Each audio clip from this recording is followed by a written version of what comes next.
factions. He's a bit of an... He's not... I'm not going to say oddball, but with regards to Longerus, he is an oddball.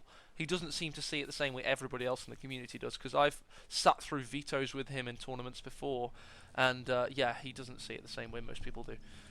So it's different. We basically, unfortunately, we don't know. The players actually keep the coin toss information to themselves. The admins aren't actually involved in that bit, so it's difficult to actually get that information unless we're talking to the players on in chat. Well, it could be a really, really nice map to see Breakthrough Doctrine here. That would be a very... Obviously, it's quite a nice doctrine to play because you've got access to quick capping of territory. You obviously have a very, very good late game unit that's capable of dealing with things such as the KV2 that might be coming up on the field. KV2 is obviously going to be a pretty beast unit on a map like this too, so chances are that could be a good pick there. Luftwaffe, maybe a little bit more difficult to use here, to be honest. We saw a couple of people playing it on this map last week and it wasn't particularly effective. Game is paused. Why? Turning master volume up. Oh, okay, no worries. I probably should tell you why. That is good that we have observer mode, though. It pauses it for you as well as I. There we go, a bit louder game sounds now. Coolball can do some nice back capping, whilst the Volksgrenadiers try and pin the conscripts back. There's, of course, the Maxim lane about to lay down some heavy fire, but they get pushed off regardless.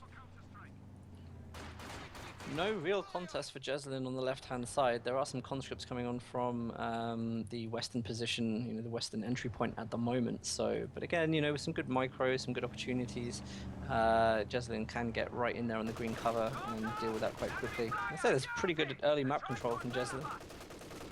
Yeah, the Spaniard's done well in this position. He's using his units pretty well. He's actually pulled quite a lot of manpower right now. I don't know quite why he's done that. Maybe he's going for getting an early truck down. Not really sure. I mean, he may just be trying to suss out exactly what ASSBAG is doing. So we have seen the Maxim. Maybe he's worried, you know, is it going to be a Maxim spam or is it not? And if actually by waiting right now, he may actually end up seeing that it's not a Maxim spam. There's 3 cons in Maxim, which, you know, it would stop him from teching up badly now by spotting that. So, yeah, he can pretty much micro, you know, the units that he's got in the field quite well. He's comfortable to do it. Then he can probably afford, you know, to wait a little bit on his decisions there.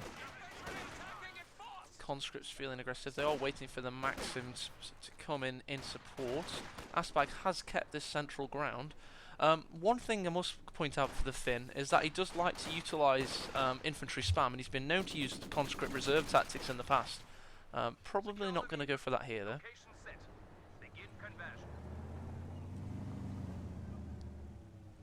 Baiting with those Volksgrenadiers might actually lose the house here though, which would be a little bit annoying for Jesulin.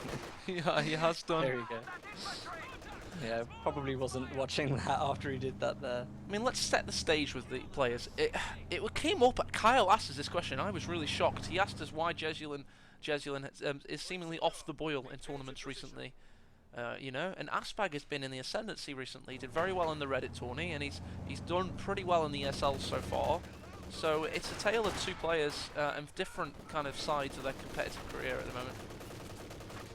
Yeah, the thing is that Jesulin is in a way coming out of a long period of dominance, and there's a lot of other players getting back into it. But I think, you know, from the very start of this game, Jesulin had perfected builds and perfected, you know, a good playstyle suited to the game.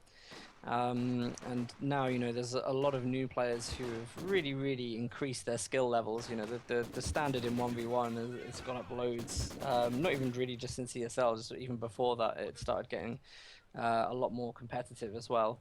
So, you know, Jesulin is, I want to say he's almost predictable. If you come up against Jesulin, a lot of people will say, you know, you can kind of tell where he's going in advance.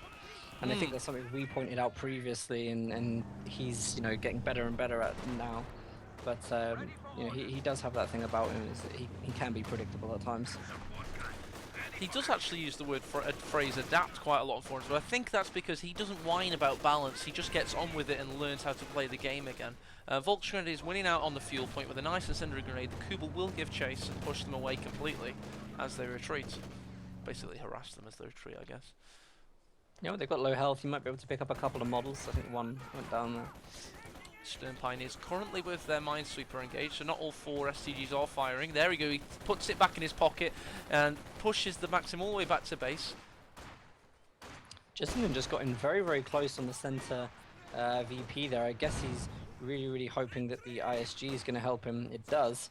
But again, it was a weird decision to run in so close. Obviously, the conscript's a lot more effective at close range. He did have to run through negative cover as well, so I think he was possibly even just a little bit lucky that he didn't lose more than that there.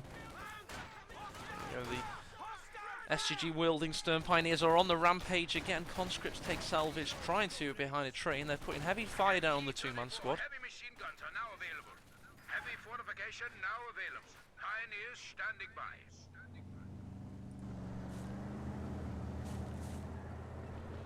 I think Battle Grouper is probably a nice choice here, to be honest. Luftwaffe just got picked as well for Jesulin, so some MG support there to defend his side. Not seeing the Fallschirmjäger come out then, but I imagine that's probably going to pop out later on behind some Maxims and do some really good damage, maybe force a retreat. The Fallschirmjäger pop is so unpredictable, and when it's utilised, it can be the difference between sometimes a win and a loss. It's a really nice thing to see sometimes. Needs to be very careful with the Stern Pioneers. They're trying to soft retreat back to base, I think maybe with the intention of getting the ISG. Jesulin looked like he took his eye off it for a second there. ISG with a big shot in, destroys the sandbag wall, so the Maxim's now highly vulnerable to this fire. It's going to retreat. Yeah, he's doing really good to push him off actually. Jesulin had a really good start to the game. The build is getting better as now we're seeing 2 Maxims, so that extra bit of lockdown on the open map on the right hand side.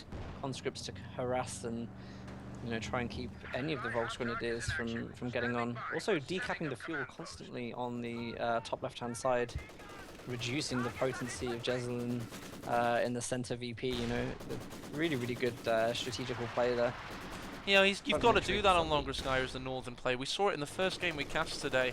That in denying the Wehrmacht, or in this case the OKW's fuel, is massive. Here we come. We've got the second SWS truck. Are you feeling mechanised or schwer? Personally, I think schwer, because it will allow Jesulin to utilise his infantry and out micro ASSBAG on the rest of the map then with the protection of the Schwer headquarters. But yeah, we'll see what he does. Depends really what happens when this next maximum mortar gets revealed. But there we go, Schwer is actually building now, so makes the difference. Yeah, I just see that Callum in chat is about to start. The NA tournament's about to start, and he said he should have had a nap before he started, but he didn't. So I recommend if he casts any cruise games in the meantime, he'll be able to get straight off to sleep and then be rejuvenated, ready for the bracket, Nah, sorry, Cruz. I love Cruz. Young Cruz, shall we? I'm sorry, Cruz. I really like Cruz. One of my favourite people in the community, mainly for his excellent knowledge of stats. So Schwerpanzer is open for business in the west. It's going to watch over the fuel, stop that harassment. That's no longer a feature for ASSBAG. Yeah, a little bit susceptible though to some medium tier vehicles, namely Su-76 if we see that come out, especially if industry gets picked as well. There'll be a lot of those, and the tier 4 placement there could be very vulnerable if ASSBAG figures out it's there and it hits the sweet spot.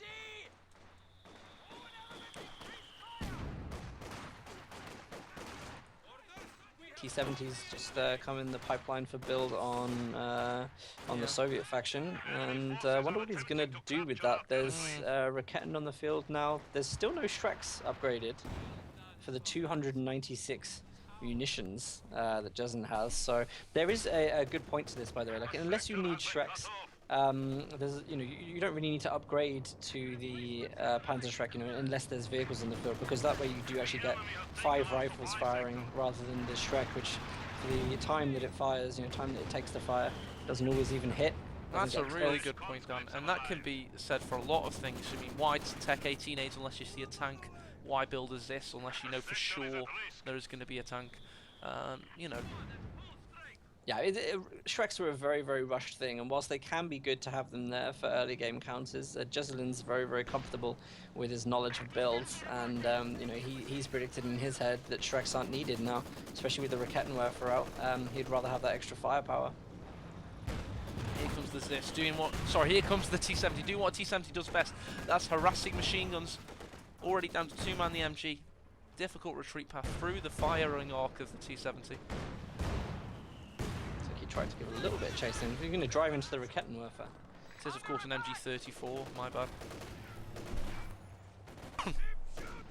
Crew repair arm was flicked on so quickly by ASSBAG. I almost wonder if he knew that that Raketten was there. Combat engineers did get caught with their pants down trying to lay a mine there, and these Stern Pioneers, of course, do have the minesweeper, so they will be able to get rid of the other mine that had been laid. Yep, good thing that he's spotted that now. A little bit of knowledge for later on in case he's running around. Talking of which, he's just upgraded 2 Shreks on both his Volksgrenadiers, so great highlighting of Dan's point there. Yeah, he's just responding to the T-70 now. The T-70 bounces left to right. You can't be relying on the one Raketten unit to get left and right all the time. It doesn't match up to the speed of T-70, obviously with the setup time as well. So a sensible choice to do it now. No need to waste your munitions in the early game on that kind of thing, but indeed.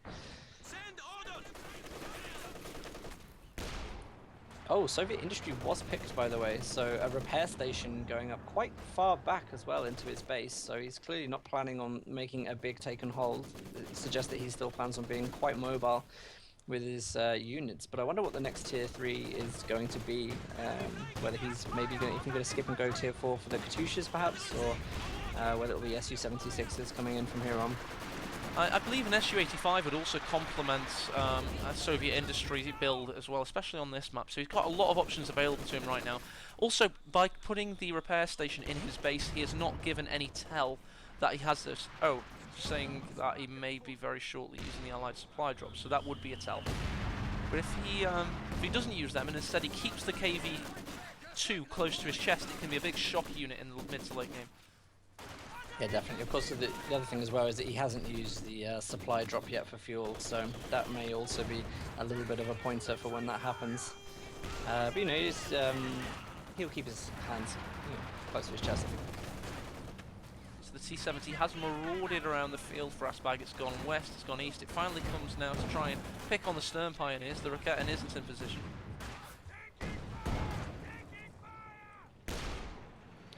By the way, I just want to say how good it is that every week there is something new in this tournament. We'll just let go into the T-70 first before we go. Oh, nearly a big shot in the Stern Pioneers. He was a bit unlucky there. The flat base defense did push away that T-70. He only got 30% health remaining, and with the 25% received damage veterancy, he does get veterancy 1 with that at least. Just saw a flare killer model as well, nice to see. Tripwire flares, which is of course, yeah, very, very nice to see. Tripwire flares going up, and they're very effective too. Yeah, what I was going to say before, it's so nice to see all these different commanders coming in every single week. You know, last week we had the Maxim thing going on. The week before that, you know, there was a whole entirely different strategy that was dominant throughout with tactical support. And today it seems to be Soviet industry. I tell you what, especially because I now have a computer capable of actually running Company Heroes at 50 FPS, suddenly this game now feels so fresh with strategical diversity. You've got 5 1v1 factions that are all viable. The Brits now a little bit more so because of the AEC, they weren't before.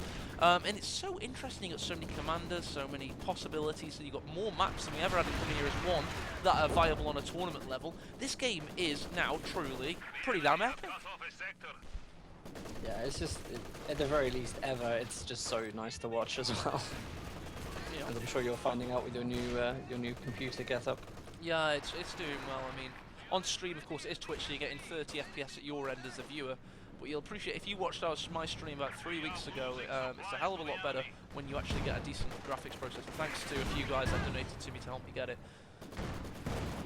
Well, let's talk about some options for this game at the moment. We're seeing that Jesulin is starting to get back into the game now. Both commanders have been picked, but I don't think Jesulin will quite have managed to clock that Industry is the pick. Mechanized Company's gone up for ASSBAG now, which means that we could be seeing quick fire Katyushas coming in. I mean, 2 of those would be a nightmare for Jesulin. Oh. And Jesulin's actually going for the Jagdpanzer 4 right now, which could be really, really potent if he does go for Katyushas, because obviously with a little bit of veterancy, getting the stealth up, he is actually able to go quite deep into territory and pick those off when he gets sight. But obviously, you know, it's really, unless ASSBAG builds some vehicles that the Jagdpanzer 4 can use to get veterancy, that may not work, because obviously he won't be able to get that ability unlocked. So going Katyushas may work out in his favor. Do you think Jesulin is doing? That really excites me. He's got the Kubel just on detection behind the MG34 in the garrison. I just think that's such a neat little thing that he's doing. That'll allow him, if I'm not wrong, to see infantry flanking the MG. It should. I mean, I'm not actually sure on what it's visible and camouflaged enemies, so it will be able to pick up if there's any snipers in the vicinity, you know, as well as some other things too. But yeah, I mean, the cube was past its you know, point of use now, so this is a great idea to have it still on the field and not overuse it. You know, he's not throwing it around trying to capture territories. It's a really, really nice position as well. So, you know, so he can see the mortar right now. He can see where everything is in terms of 2 conscripts, MG, and the mortar. So the range on this is pretty decent. He's got this Jagdpanzer in great position on the C-70, but he hasn't even managed to hit 1 shot off yet. And all the while, the mortar from the Soviets just killed 3 Stern Pioneer models with 1 volley. That was not the best shock unit for the Jagdpanzer there. Have you, by the way, had a look through Fog of War? Yes, I did have a little look, yep. So you can see the kind of ranges that we're talking about for a Vet 1 ability, which is really, really nice. So he's got like a command station there, very nice. And you know what would help get rid of it? A nice Katyusha volley. And here you go, the first one is about to open up right now. See where that's centered. Oh, on the battle group headquarters. Destroys the ISG, or one of them at least. Jesulin very, very famously using his indirect fire from the furthest possible range he can, but with the Katyusha, it's understandable for him to be doing it at that range, because it is a one-hit kill unit. It's basically a railgun mounted on a farming tractor. It's very, very weak. At least with the Calliope, you know, he could be getting up close, but we can give him some credit today. You know, if he uses that. Of course, so it's ASSBAG, not Jesulin, that's doing that. So yes, I was thinking give him some credit for actually doing it. You know, at max range. It's fine with the Katyusha, but you know, the Calliope. You know, we've always wanted to see those dead up close, but you know, differences in units there. You convinced me the players had swapped positions for a second, then I was fully on board with that. I was like, yeah, Jesulin, why is he using that Katyusha wrong again? Yeah. He's only got 2 Volks Grenadiers. I know he's got 2 MG34s. Arguably Jesulin, oh, he's got Fallschirmjägers, of course, that he could utilise, and of course he could be utilising the airborne assault later in the game. Especially with the amount of munitions he has. We saw that before, and it wasn't really that effective here. I mean, the last time we really saw it used, it was used to keep spamming the strategic point. But I mean, that's so well covered with the T-70 and the infantry there that it's going to be totally pointless. I don't even think we've seen FALs come on the field yet, so you know, I don't really get where the use of this is other than the MG in the early game, really. Valiant Assault's going to be very good later on as well. It's really just those 2 things that are going to come with Houston. Yeah, Panzer's in a difficult position. Did just get broadsided by the Zis, has to retreat and reverse out of there. And ASSBAG is still maintaining victory point control. He does have a 60-point lead right now. Of course, surprised to see this amount of manpower and fuel being saved up for ASSBAG. I can only assume that he's going to wait for CP to go for a KV2, but you know, it's just ridiculous. He could get another Katyusha out at least. It's a, you know, a low fuel costing indirect fire unit that would be very, very good here. It'd still leave him with time to hit the KV2, you know, at the correct time that it gets unlocked. The KV2 is such an inconsistent unit. Sometimes it's all-encompassing, God-fearing unit that is just awesome, and other times it's so why did I just build that kind of thing? And we saw that in the early game with Cruz. It got 1 kill in 5 or 6 minutes on the field. Yeah, it comes down to positioning, doesn't it, really, as well. But, I mean, there's not really that much of a counter for what Jesulin has, other than the Jagdpanzer 4. I mean, maybe he'll bring out another Jagdpanzer 4, I don't know, and rely on infantry. But, you know, otherwise, this is going to be difficult for Jesulin. We could be having the battle of the casemate tank destroyers, because the Su-85 is about to hit the field. Both very good long-range weapons. Those ISGs are working absolute wonders in the center. Such a game of indirect fire at the moment, and the ISGs are performing really, really well. 16 kills on one of the recruit ISGs, and 3 kills on the recruit ISG, 16 kills on the one that was built at the standard, Vet 2 now. So they're doing you know, tons of work in the mid, at least just trying to constantly harass the manpower of ASSBAG, but it hasn't really bothered him. You know, he's still floating the 400 manpower at the moment, so I wouldn't say it's been terribly effective on that respect, but you know, he's just doing a good harassment job. Hell of a lot of floating going on now for all the players involved. Does Jesulin also have mechanized companier? No, so he can't be floating for a King Tiger. Huge hit from the Su-85 there on the Jagdpanzer 4. Really, really big hit. Oh, the Katyusha's a lot closer now. Where's it firing? It's cutting a silhouette around everything, it seems. I don't really know where that shot was aimed at. I think that was a hit and hope. Void of any targets. Fallschirmjäger's brought in. Where have they hit, Dan? I'm not sure where that was. Oh, I was wrong. We've just seen the it was Fallschirmjäger, but they died instantly, and I didn't see where. Oh, in fact, no, it's by the Katyusha. So yes, in fact, there was a mine next to the door, so the Fallschirmjägers came into the building, jumped out to try and get rid of the Katyusha, and died for it. So great little play by ASSBAG there. The mine at a door in a garrison has been a big, like, happening in meta right now, and you've seen a lot of players doing it, and at all levels of play. I mean, it's common sense with the Katyusha sitting there. I mean, the Katyusha in that position is almost like a bit of a bait for Jesulin. Instantly wiping. It's a trap! 440. Is it 400? No, it's not. Yeah, it is 440, sorry. Manpower straight away from Jesulin, just with 30 munitions. I mean, it's a crazy trade-off, to be honest. But, you know, it's a good prediction. I think probably as soon as he saw the machine gun, you know, one of those mines would have gone down there, because you can just tell straight away. It was a trap, wasn't it? It was a very good ambush there with the mine. It's a trap! I did that whilst you were talking. Yours was good though, I liked yours. You had a lot of a base to it. Apparently Jesulin can't repel firepower of that magnitude. T-70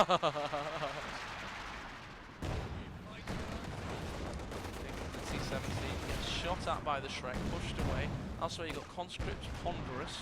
Should they assault, or is it just going to be a killing match, a slugfest, a slobber knocker for this central victory point, as it so often is on Longroskaya? Definitely. I've just seen someone in chat, by the way, asking, do you know, like, you know, which door units come from? I believe for every building, it is the front door that they spawn out from. So if you do get to know the buildings a little bit more intimately, you will always be able to predict where they spawn out from. This is kind of just based on experience, but they always seem to pop out from the front. Big Katyusha shot to nothing, seemingly. Panzer via Aufgeh is coming onto the field. That's one German pronunciation I will willingly say.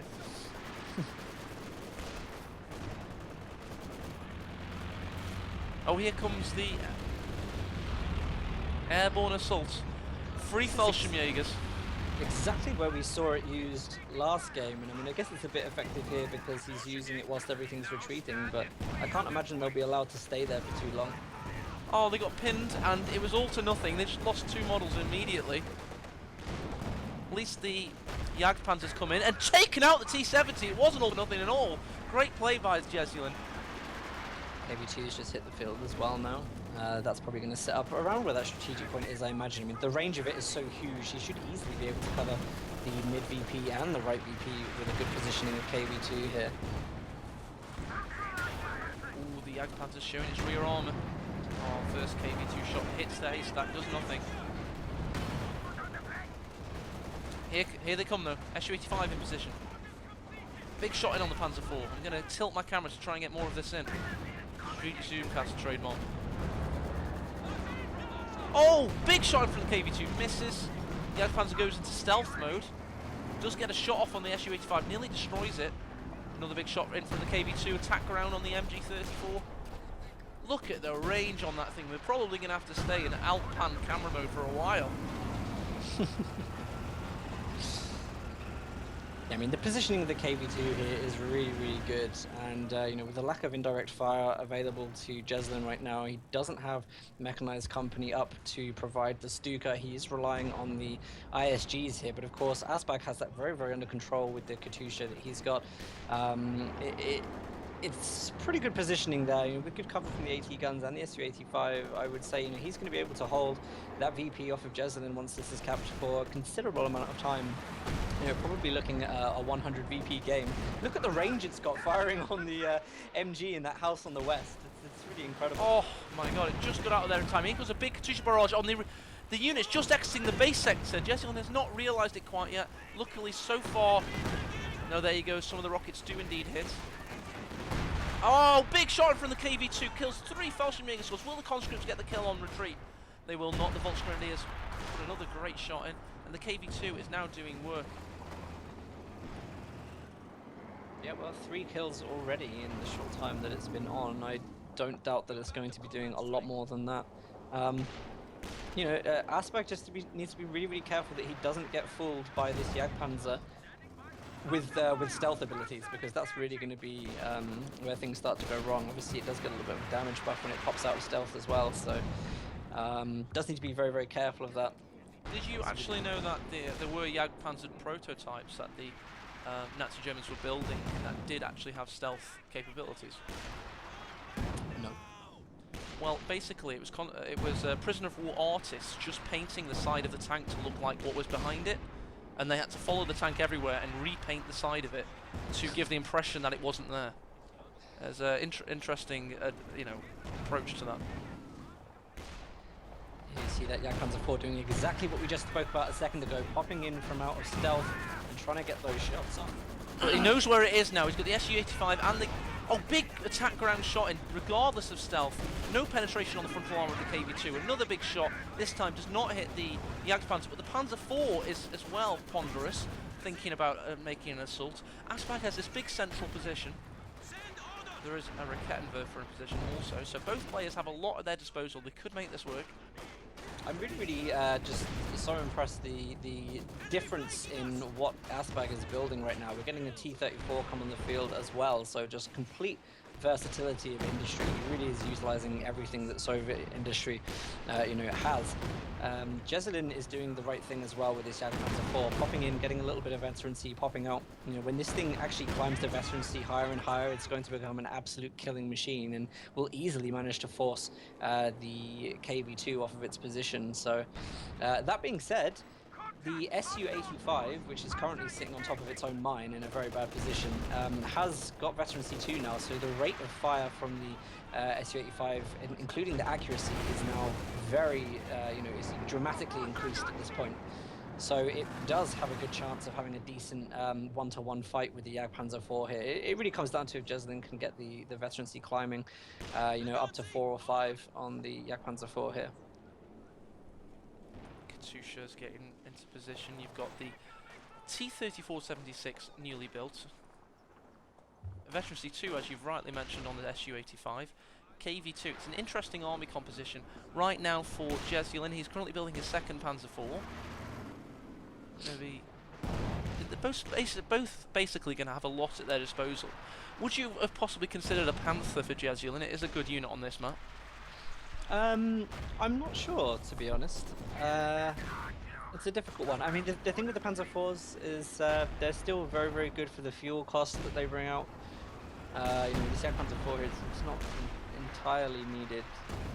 I don't know. I think the Panther it doesn't have as much multifunctionality as a Panzer IV does. You know, Jesulin is going to be wanting to wipe some of the vehicles out and then at least have something that can, you know, effectively counter infantry reliably.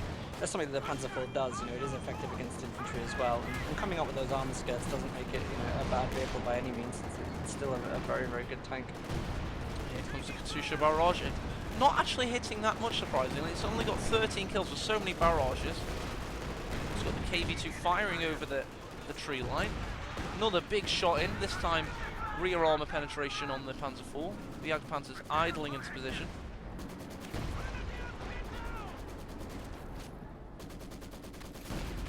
This will be interesting here. Let's see if this Jagdpanzer IV doesn't get any vet from the bounce shot there. Again, 2 shots that didn't actually penetrate at all, which is very, very unfortunate there. Jesulin's trying to find some way to work around, but I actually think that the vehicle build that ASSBAG has out right now is just so versatile at dealing with any of the situations that Jesulin can present him with. I mean, yeah, it's fantastic. Let's go through everything he has. He's got the KV2 bunker buster tank destroyer. It's got the Su-85 classical tank destroyer, the casemate design. He's got the T-34-76 currently been repaired, so he's got medium armor, and he has long range. And Jesulin, it is a little bit more traditional based. He hasn't got much versatility. He has a lot of firepower, just not versatility. I think we're about to see Jesulin go for a very, very long. I'm not sure whether he's saving up for getting 3 tiers for a King Tiger, or whether he's going to be getting mechanized up to provide some indirect fire. Difficult one. He may even build the Lukes and send the Lukes around for the Katusha. That may be a very, very good way of him getting in there, because, you know, obviously with the lack of turret rotational vehicles that ASSBAG has, the Lukes has a good chance of getting in and getting the Katusha out of the game. But, you know, it's easily replaced by ASSBAG, so it leads me to believe that the King Tiger may be the... Oh, big shot in from the Su-85. It was preceded by a big shot from the KV2. The Panther IV is going to have to retreat here, but the Su-85 senses blood. Raketenwerfer was waiting for them, takes a big shot in on the T-34-76. It is rather dispensable, so it doesn't actually matter if that thing dies, it's so bloody cheap. Here comes a big Katusha barrage on the Raketenwerfer, saves the T-34's life. No, it goes down regardless. Possibly to an ISG shot. What got that T-34 there done? I'm not precisely sure what it drove over. My actual suspicion was that it took the killing hit slightly earlier on, and that it was just reversing backwards, as some do have delayed animations for death. The Panzer IV on the right-hand side just revealed itself, and you could see instantly ASSBAG took his Katusha a little bit further over to the other side. AT guns have gone on as well, so great perceptive play there from ASSBAG. He spotted that even with all the engagements that were going on in the center. Managed to spot this that came up on the mini-map or the tactical map, whatever he was looking at. And, he's going to be able to counter this really effectively. Oh yes, here comes the Panzer IV. It's been countered by the Su-85, as rightly mentioned by Dan. You've got the Jagdpanzer firing on the KV2, got rid of 40% of its health. The Panzer IV is currently reversing around. A little bit of derp action there. It's got to get the hell out of there in fear of death. I don't actually think that ASSBAG had sight then. It seemed like he was... oh, there's a mine there! Goes over the mine! That is heavy engine damage. The Su-85 is going to have a field day here. The Maxim does have line of sight. Elsewhere, the KV2, however, is currently still under the line of sight of the Jagdpanzer. Katusha's in trouble. Katusha's in big trouble. Oh, the Fallschirmjäger's got a Panzerfaust in. They just need to get those guns firing. Elsewhere, the Su-85 took out the Panzer IV. Will the Katusha live through it? The KV2 has managed to reverse out of there. So the Fallschirmjägers are advancing. Maxim's not facing the right way. The Katusha just got caught up on the Zis and does get taken out by the Fallschirmjägers. They're under heavy risk of death under retreat, however. The conscripts are going to fire. Very frantic and fantastic action here on Longraskaya. Engagements left, right and centre. That was such a good push by Jesulin there, with all the focus that was going on, with all the army that was pulled over to the right-hand side to try and deal with that Panzer IV. I mean, just amazing play with the Jagdpanzer IV there. Look at the health of the KV2 that went down. It was very unfortunate that KV2 got away, but you know, there's a lot for ASSBAG to replace in his army now if he wants to get back to the same kind of map hold that he had previously. And let's not forget all the veterancy that he's lost with this engagement. Absolutely. We've got a fantastic match on our hands, and it's not a stolid affair. I mean, we just saw a big flurry of activity in 3 engagements. How often, Dan, do you get big engagements in 3 areas of a map? It's not a 2v2, it's a 1v1. It's so fantastic. Yeah, I mean, it's coming to that stage now. You know, we're within the last 20 bar of our manpower, of our population cap. So this kind of thing, we're going to be seeing more players. It's all the players can really do to outcome each other now. They really need to start making the plays go in. And you know, credit to ASSBAG, who's played absolutely amazingly up to this point. Jesulin is starting to pick up the pace now. And the KV2 is really starting to show its worth. I mean, it missed there, but in general. Also, mines win games, by the way, for everybody watching. If you're a new player, the Panzer IV would have lived through that, but Jesulin made up for it almost immediately with the Fallschirmjäger. And here comes the T-3476, giving the Stern Pioneers a reason to retreat. Oh, and the KV2 nearly takes them out on retreat. All the while, the Rakettenwerfer got a shot in on the KV2. He's probably going to die now, though. No, just miss. Katyusha has been replaced, by the way, with another T-34, so clearly there's some benefit being presented with that. Probably good, actually, because it's going to be a good flanking unit for a little bit later on in the game. Yeah, I think now he's seen that Jesulin is willing to make those big plays to destroy his Katyusha. I mean, I know the Fallschirmjäger died at about the 20-minute mark, but yeah, he doesn't want to rebuild it. Grenade on the middle VP. Huge grenade on the middle VP. Yeah, from the Fallschirmjägers. Nearly die on retreat thanks to the KV2. A lot of indirect fire coming in left, right, and centre. I mean, the skies are asunder with flying projectiles here. Well, every projectile flies, but you know what I mean. We spoke earlier about what this mechanized company was going to do for Jesulin. I mean, obviously it's providing repairs for him and allowing his Stern Pioneers to maybe go do some minesweeping elsewhere, but it's... I don't know what his next tech is going to be here, really. Possibly he could even be looking at another Jagdpanzer IV right now. Does he have the VPs to wait for 310 fuel? I'd argue not. If he tried to wait for a King Tiger... Oh my god, big shot in from the KV2, really proving its worth now. Especially if it manages to kill them on retreat. No, it does not. Close though. I mean, Jesulin could be making use of the munitions he's got as well. It could be Fallschirmjäger pop down right now, maybe even killing some of these repairing squads or an AT gun so that his Jagdpanzer IV can do some more work. It's coming to a clutch point though, really, for Jesulin. He does need to do something very, very soon. Oh god, the conscripts managed to man the Raketen and took a shot on the Jagdpanzer that suffered a lot of pathing issues. Jesulin seems to be under the cosh when it comes to pathing issues right now. And we've got the T-34 marching in. Instead focus on the Volksgrenadiers. Well, when you get a chance, by the way, have a real good look at the rate of fire for the Su-85 right now. It has hit veteran C3. Oh. It is absolutely like shredding through the Panzer IV every time it shows itself. Did you see that KV2 shot through the tree line? Kills 4 Vet 5 Volksgrenadiers. And of course, as Dan rightly mentioned, the Su-85 now is an armor destroying machine.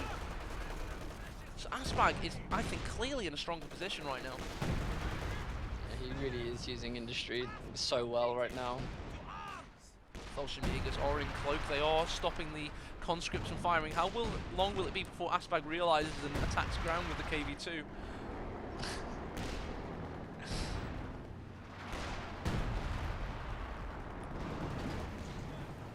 That's where you got battle of the MGs. You got ASSBAG trying to push for the western territory points, but the Panzer IV is going to come into the picture, as is the ZIS. Jesulin's been ghost capping the mid VP for about a minute now, and ASSBAG is so caught up on everything else. I'm guessing the pressure of potentially beating Jesulin in game 1 is really starting to get to it now, because he has done nothing. KV2 could be firing on this position right now and clearing an entire squad of Fallschirmjäger, but instead it doesn't look like it. The Jagdpanzer IV's on vet 4 now, so let's have a look at this engagement that goes in as well. Oh, it's in a bad position. The Su-85 has found it. It's got a tiny 40% health. Oh, attack ground. KV2 shot nearly kills it. Dear God, there you go. That's ASSBAG showing all the tricks of the trade. And that conscript, why aren't we coming? Oh, we're dead. Very, very unfortunate.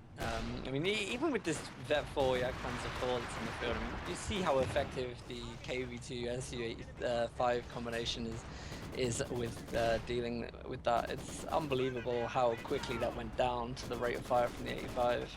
And there's a lot of complaints about the SU-85, and the thing is that it is a unit that really does become incredible with veterancy. He's put the Maxim in the circle, he's stuck on relay, and he got a bundle aid from the Falcon. Come on, ASSBAG! You can work this out, this is not a big logic problem. He's writing a report card to Relic, your VP point is broken. Yeah, one of the best things about stealth units in this game, and that the circle VP capture is really being able to ghost cap with medium cover. And if there are other things going on in the game, you know, you have to give it to ASSBAG. You know, there's a lot going on for him right now, and he's probably really just only noticed that that's happening. So you know, plenty for him to think about. T-34s could be going on the flank. They're going over to the east for some reason. They will find the MG-34 capping, so that will give away that position. Elsewhere, you've got conscripts capping the centre. The Jagdpanzers watching over them. A little bit of forces in the west. You know, ASSBAG is spreading himself out for what? And do you know how he's able to do that, Dan? He's got those big heavy hitters in the centre, the KB2 and the SU-85. It allows him now to try and push the flanks.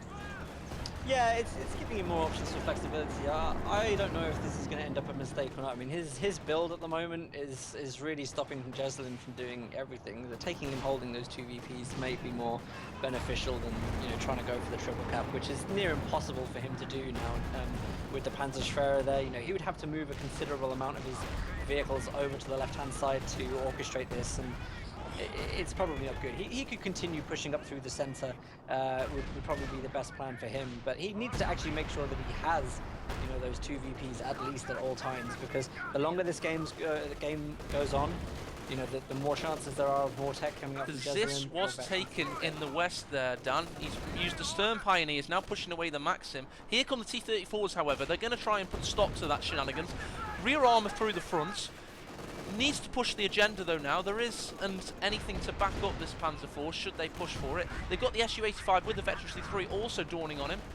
The Stern Pioneers could go down if the T-34 targets him as well, so he's got multiple options. Ram goes in!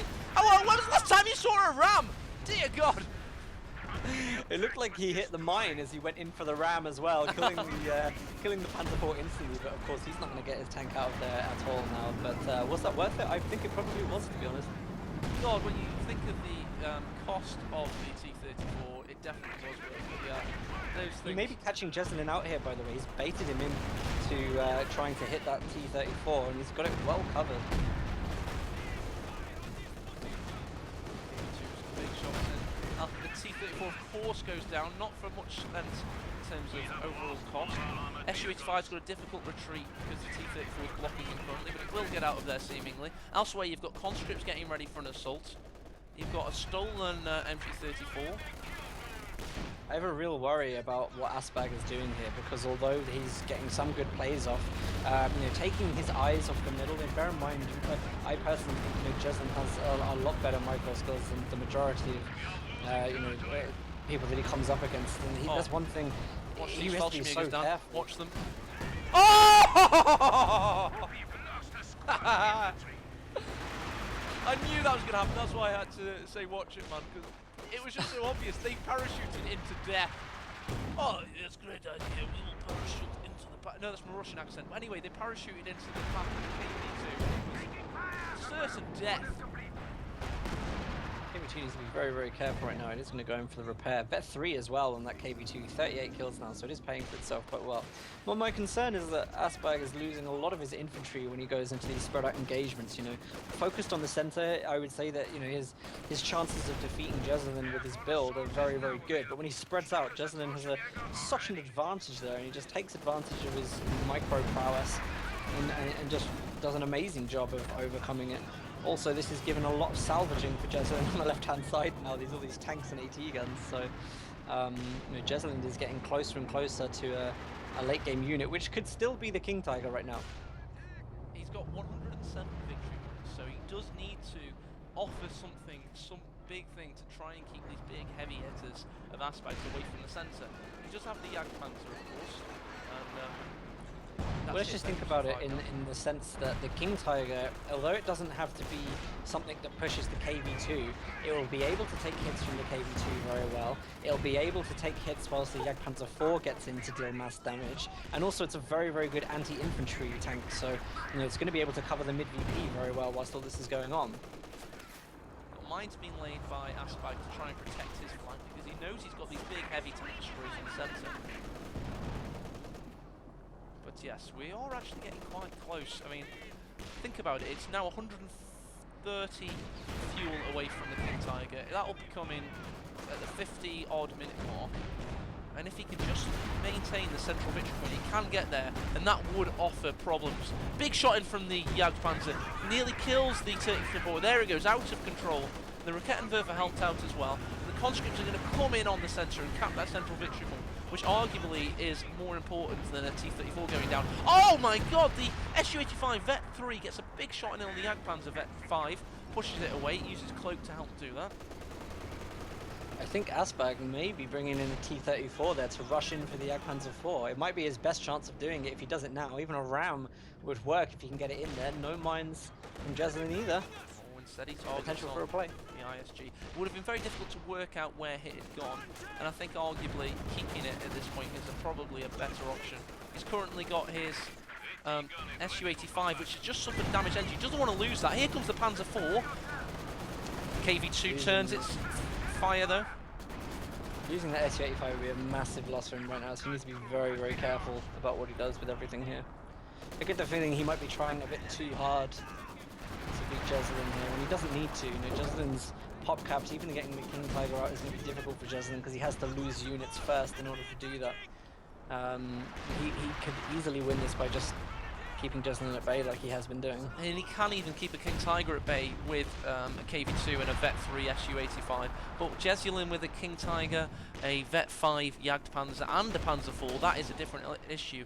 So ASSBAG, it's difficult to say what he should do in this situation. I say you're probably right, keep the central victory point and try and bleed him out. He is below 100, he's on 90 now. Yeah, I mean, utilize everything that's good about the Soviets. I mean, he still has his engineers. He should be laying mines down all over the place. Look how much many munitions he has! Dear God, I only just saw that.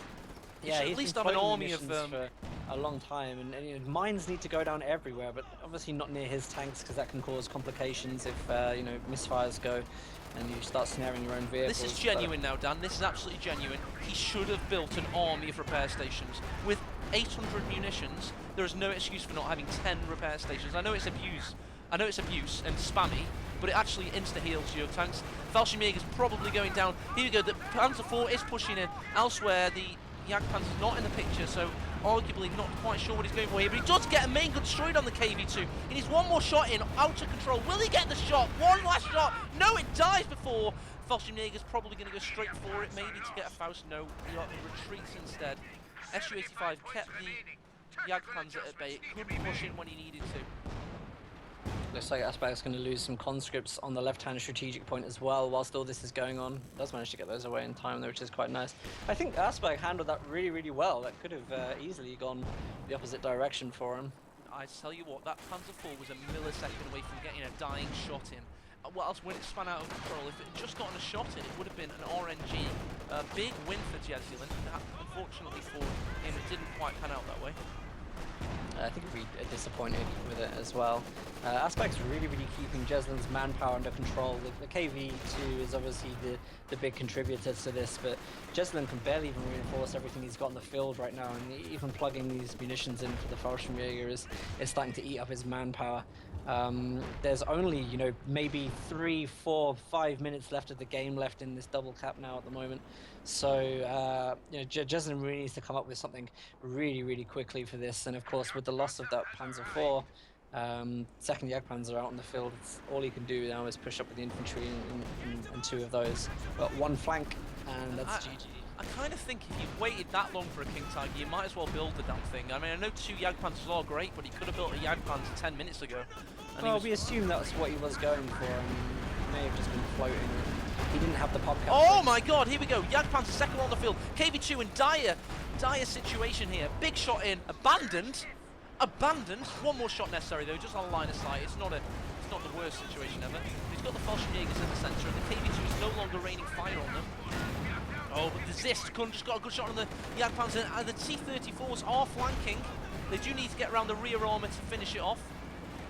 They have got a speed advantage. No, the reversing. Yes, there you go.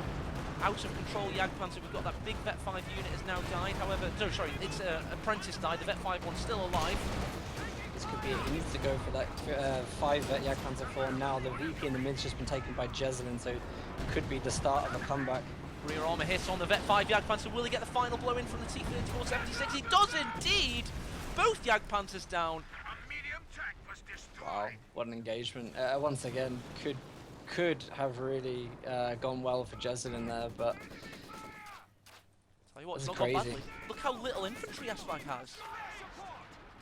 Yeah, I mean, he lost a lot in the center there. You could tell everything that ASSBAG was doing was revolved around the T-34 micro, because there were endless squads in the center VP that could have just been retreated. In fact, they stayed there and they died. But you know, it's going to be difficult for Jesulin actually to play against the what's still left on the table, especially if another KV2 Something comes up. just died in a big way. I just heard a big explosion and a death. I think it was a mine somewhere on the front. More than likely.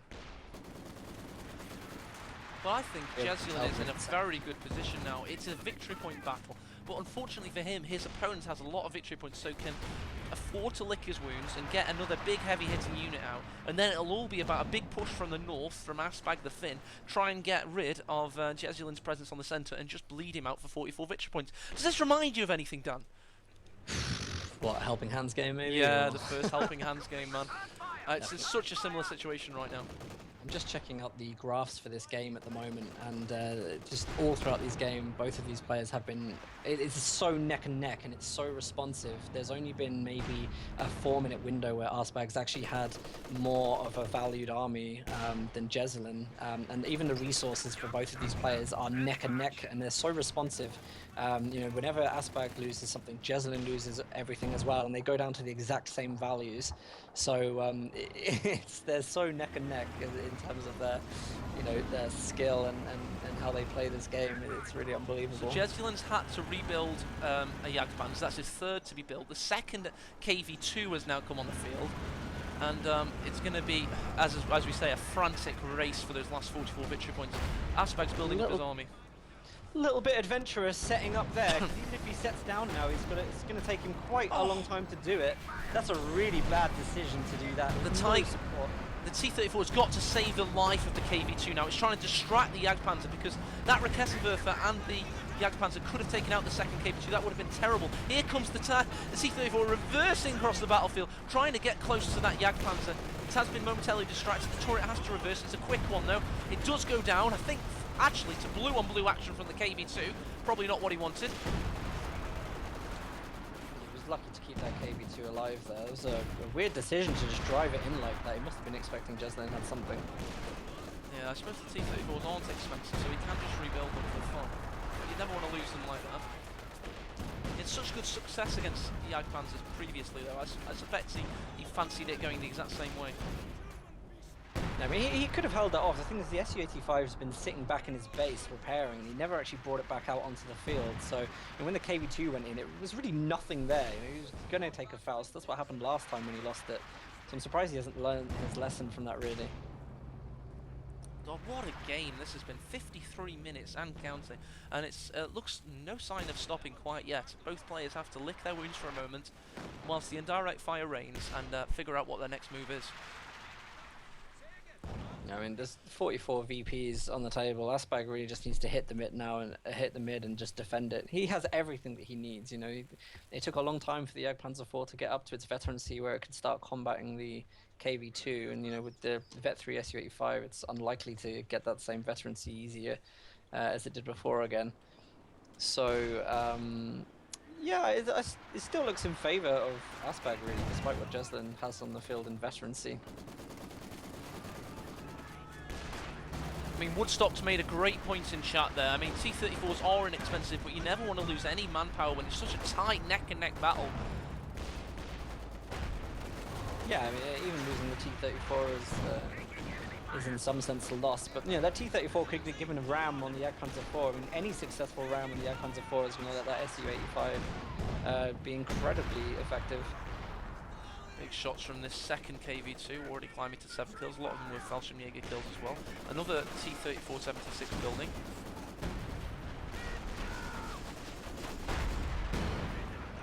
The Jagdpanzer's in a compromised position.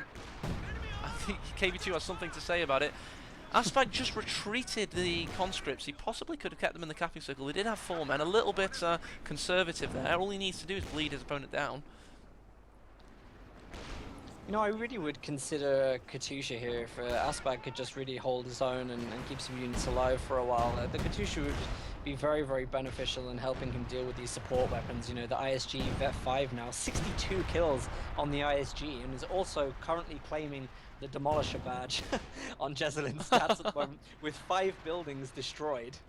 Loving that. So, you know, Demolisher for the ISG is a very rare pickup for that. Yeah, they're not usually that good against garrisons. Yeah, so you know, it's doing very, very good. Oh, I know what they are, by the way. They're sandbags. You remember Yes. it killing sandbags in the centre? That'll be a lot of those 5 buildings. Yes, but you know, its rate of fire is amazing, and it's just really, really pushing ASSBAG back right now. And he's not really responded to it yet. I wonder if he's clocked that is what is going on there. But you know, if you consider the amount of kills for IS2 to the ISG, yeah, that's a big difference. Do you know what's funny? Regardless of what happens, we've got a second game on Longroskaya to come.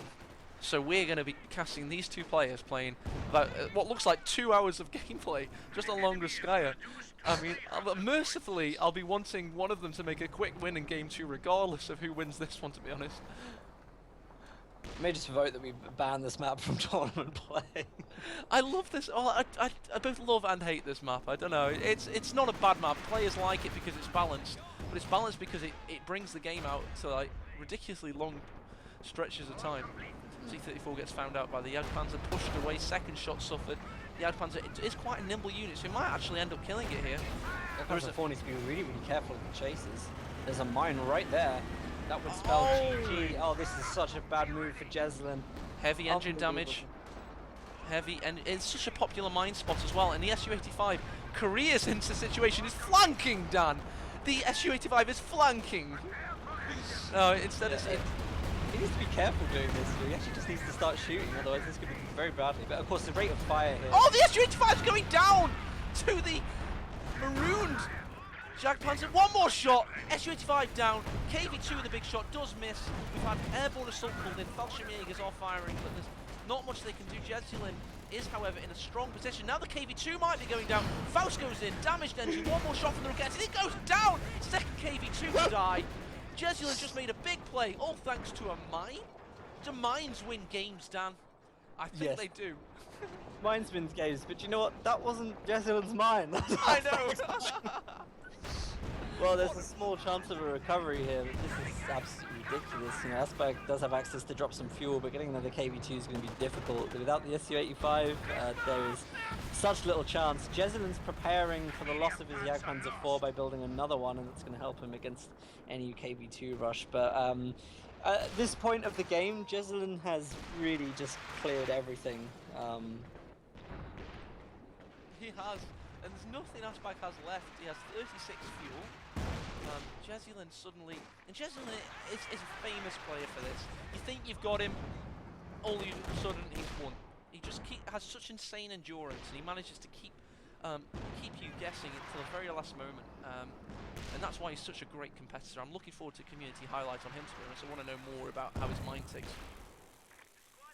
Yeah, he's just so patient as well. I mean, he is just gone and given it the whole game.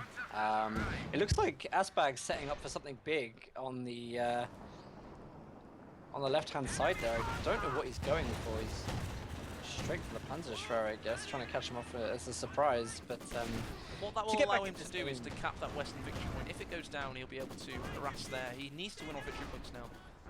Of course, that's not going to happen. The Schwerer is doing a lot of damage to the T-34, and there's another Jagdpanzer 4 on the field, so...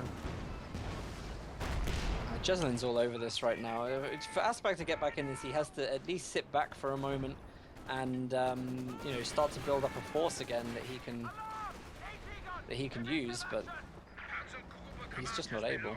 You've got to give credit to ASSBAG in this game, though. He's been, you know, some fantastic plays, a fantastic and interesting doctrine to have chosen.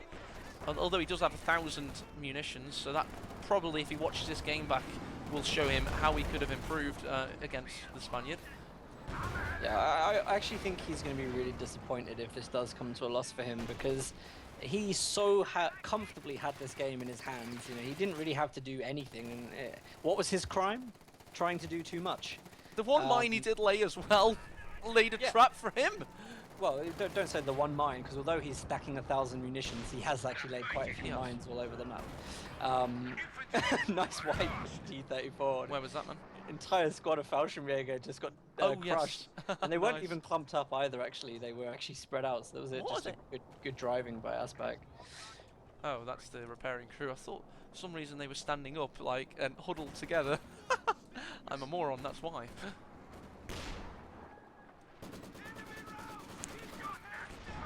This is a fantastic contest. We've just hit the hour mark in this. And I just want to say, by the way, the ISGs alone count for 117 kills. Oh my god! In That this is game. horrendous. Yeah. So Look at them both vet 5. Are you kidding me? That's Yeah. ridiculous. So they've been a huge contributor to how this game is going for Jesulin right now. Absolutely huge. And They've look been at like Jesulin. snipers, haven't they? Kubel is still in the game using this ability to see through the fog of war. It's absolutely brilliant. And actually, you know, you have to say that a lot of what's gone on with the ISGs is purely down to having this Kubel there with that ability. It completely, you know, taken ASSBAG by surprise. What a great game. You already seen that ASSBAG is now down to 150 victory points, so it does fall quite quickly. And I mean, there's not much more we can say about it, is there, right now? We've got a T-34 flanking. He's pushing away the Fallschirmjägers. In the sense, This is where the problems come in for him, though, is that when he's trying to. oh, like, the Kubel died, Dan. Your Kubel died. Oh no! Oh, and the man flew in the air. Apparently, that was worth 2 stars of veterancy. Did it really? No, I think it was vet 1 already. Oh. Did pull a fair bit of veterancy for the Kubel kill. I mean, there's still 141 VPs. ASSBAG needs to decide what he's going to do, but I don't think he's actually confidently got enough to get out another KV2 now. So he's just pummeling out T-34s, and I don't know how much good that's going to do him. He could flank the Jagdpanzer IV, kill the Raketen, and then crush all the infantry. It's definitely an option for him, but this end game is purely based on his micro skills right now. He can do it. He has the option to do it. There's nothing stopping him from doing it in terms of snares other really than the Fallschirmjäger, which has been crushing quite well. But there you go, Dan. The Schwer did go down. The conscripts will be able to cap the western victory points. It's to no end if this eastern one isn't capped. He does have a conscript there as well, so this is actually an opportunity. Surprisingly enough, this is an opportunity for ASSBAG. Oh, King Tiger.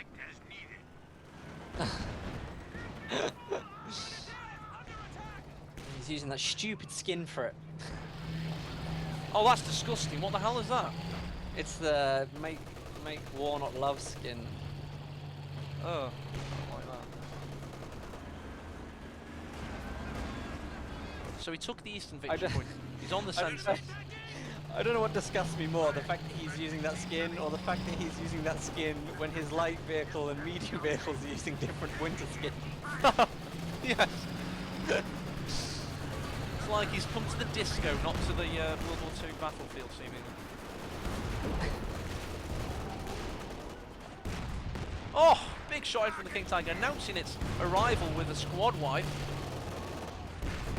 Oh, and another.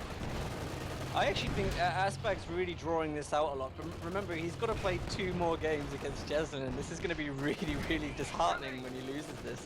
So he needs to think about, you know, one more push, and then maybe just throwing in the towel and saving his energy a bit. None of this is going his way anymore. At least his opponents, or yeah, to be honest, you're right. At least his opponent's only going to have 44 victory points. Yeah, I mean, that's one thing that he's done really well, is the victory points have been dragged right down. So, you know, if he can beat Jesulin in the next game, Oh. then at least... But, you know, what we have to think about is that next game, Jesulin's going to be playing allies. You know, what is he going to be playing? Probably going to be playing tactical support. He's probably going to have Calliope's. He's probably going to be playing a build that he has played routinely and is extremely comfortable with. Please, no tactical support. I cannot be waiting for the 10 CP Calliope's to rain fire for an hour. Please, no Dan. King Tiger casually reversing into this engagement. Not a care in the world right now. Oh, well played, ASSBAG, and GG, Jesulin. Great game by both players. That was one for the history books. That will be highlighted and put on YouTube, my YouTube, to give me a quick shout out in the chat. Put on my YouTube for tomorrow. You know, I think the quality's been pretty okay. It's 1080p and 30 FPS, so I hope you enjoy that. Obviously, I did have to actually change the volume. Hopefully it was good for most of it. But in general, that was awesome, and that's what we're here for. That was a fantastic game, proper classic. And week 3 has now arrived, Dan. We're here. And that was a really good game, actually. It was a throw, actually, to label yeah, that. it was. It was 100% a throw. There were plenty of opportunities that ASSBAG could have won that. So it was disappointing in a sense, but you know, it was a really good game. But yeah, it was disappointing for ASSBAG because he played so damn well. So he just really showed some really innovative stuff there. You know, there's so many talking points. If we talked about this game, we could probably do 20 minutes of material just reminiscing. But for the history books, if you've joined late, that game was... I don't use the word often. So far, for ESL, I will say it now. Cruz versus Barton was an epic game. Barton versus Jesulin again in the final. That was an epic game. And this is the third one that I can truly put in that category and say, if I'm making a playlist at the end of all of ESL, I've got 3 candidates for really good games. We're going to have a quick breakdown, if that's all right. Just to have a quick, you know, that's 5 minutes. Preferred by me, actually. Whilst we're doing this as well, before you hit the break button, let's do a giveaway, and I'll open up the raffle for you. Okie dokie. And how's this giveaway going to work? Well, I'm doing it through Moobot, so I've just opened it now. Raffle is now open. If you want to take part, type !raffle, and after this break, we will be drawing the winner. We have a couple of doctrines left to give away, and by the way, there's one person, Ceres Victoria, who won Commander last week. Unfortunately, all the tactical supports got taken. That was the only thing that anyone really wanted out of the options that we'd given. So, yeah, I mean, what we've got this week is Overwatch and Firestorm to give away as codes, so you can get these straight after the stream is finished, or in fact, I can give them out straight away on The one here. thing we ask, in amongst all these typing of the word raffle, is please follow Dan's channel, and please subscribe to my YouTube channel. So... Dan's channel is twitch.tv/Stormless. Go there. I'll do a shout out. Well, they're not going to see it, are they, because of all the raffles?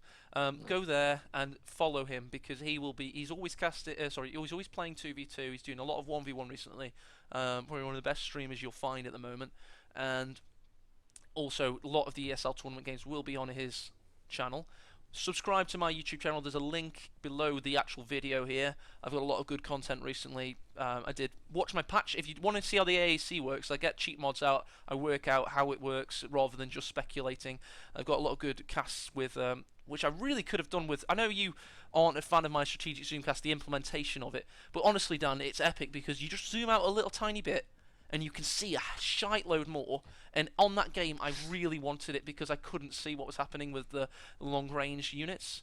Yeah, so I had to actually pan and move my mouse up a little bit to bring the camera down. And I cast like that for the entirety of the game after about 20 minutes in, to be honest.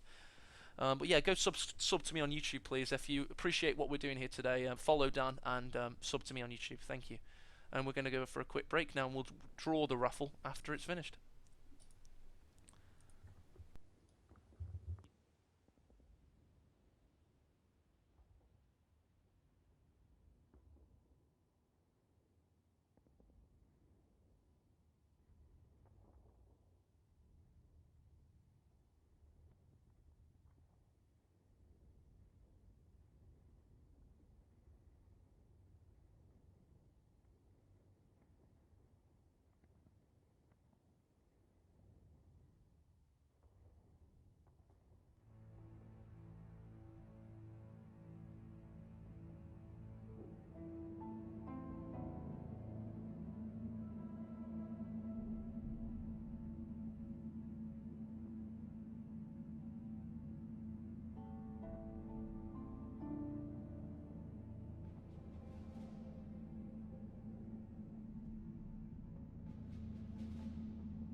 minutes left of raffle, by the way, so if you've just joined the channel and you haven't yet, you can type !raffle and you will be entered in a vote to win one of the Commanders Firestorm or Overwatch for OKW, so keep those coming in. The next game is Game 2 between Jesulin and ASSBAG.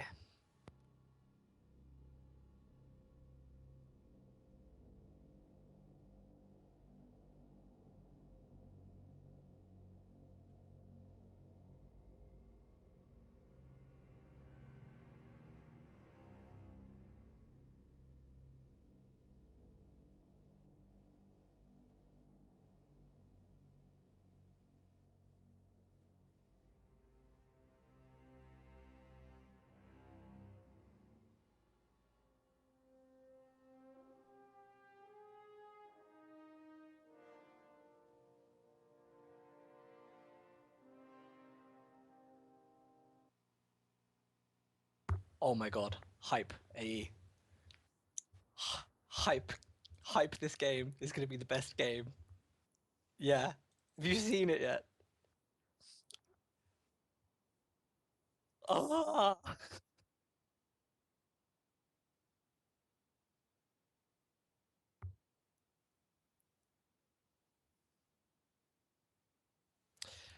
Well, it's hype because Jesulin is playing Brits.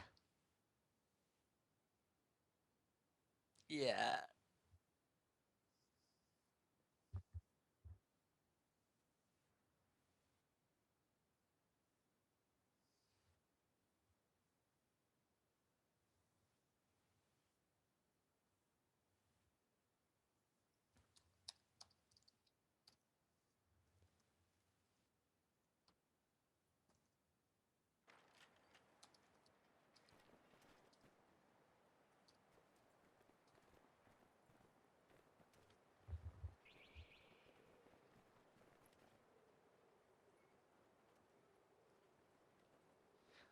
Well, we had a hotfix that came about as a result of the first 2 weeks of ESL games. It did address a number of features as well of as stuff that really appeared in ESL. And obviously the best one, they wanted to bring British in line as a 1v1 faction, really give it that diversity to either play offensive or defensive. So there was some buffs to a key unit which really was being underused, which was the AEC. So a little bit of buff to its area of explosive damage. Now, you know, it's a really, really good unit. It's really good against snipers. It really helps the Brits deal with that. So Brits are a bit more viable now in 1v1 as a faction. They're still a slower paced faction to play, as we saw in the game with Cruzy earlier, but they really have received, I mean, clearly they've received just interrupt. Sorry, my mic was previously muted. So the introduction, by the way, for everybody, I was doing a massive hype introduction with a muted mic. We've got Jesulin, the North Brit player, Longraskaya. It's South ASSBAG. Jesulin is currently 1 game up. ASSBAG came a cropper just in the closing stage of an hour-long struggle. It was a great game, that first game. If you're just catching up now and this is the one you've jumped into, be on the lookout for the VOD on YouTube tomorrow. But as Stormless was so rightly saying, the reason Jesulin has managed to go Brits in this particular game is because the AEC has been buffed, and as Dan told you, there's so many knock-on effects that has, and we'll be able to see a lot of them in action right now. So Dan, I mean, Jesulin ASSBAG. There is, however, Love Nest Price going on, but we have to stick with this series now we've started, and to be honest, it's a really good series, so I'm not too worried about that. Yeah, but we don't have to stick with the series at all, but I think a lot of people are going to be interested in seeing this game because it is a really, really good game. I mean, we watched Price versus Love Nest last week, and the game was quite short and uneventful, so, you know, it's a best of 3, so that could change, and it's very, very, you know, we don't know what's going to happen with Love Nest and Price. We heard that Price has built something for Love Nest that Love Nest isn't gonna like. I'm making a present. But you know, just based on how things were last week, you know, I think this is going to be a much more interesting game to cast. I think so, genuinely as well. Interesting push up from ASSBAG. He's got his sniper, 2 Ostrupen squads, and this is ASSBAG's Ostrupen build. You'll be seeing another Ostrupen very shortly, possibly an MG. It's how he seems to play it, but the infantry section finds the sniper out of cover. nearly finds it. If they get into position there, they should be able to get a little bit of shots off, but he doesn't. There's a good micro there from ASSBAG, getting that sniper out there with no health loss. That was really, really good. It really was. For beginner players there, what he did is he got his sniper in a better position for retreat, so the pathfinding would find him a safer haven. Very good use there. Yeah, definitely. Pioneers This should be an easily winnable engagement for the Brits there. They do get their increased rate of fire behind cover, of course.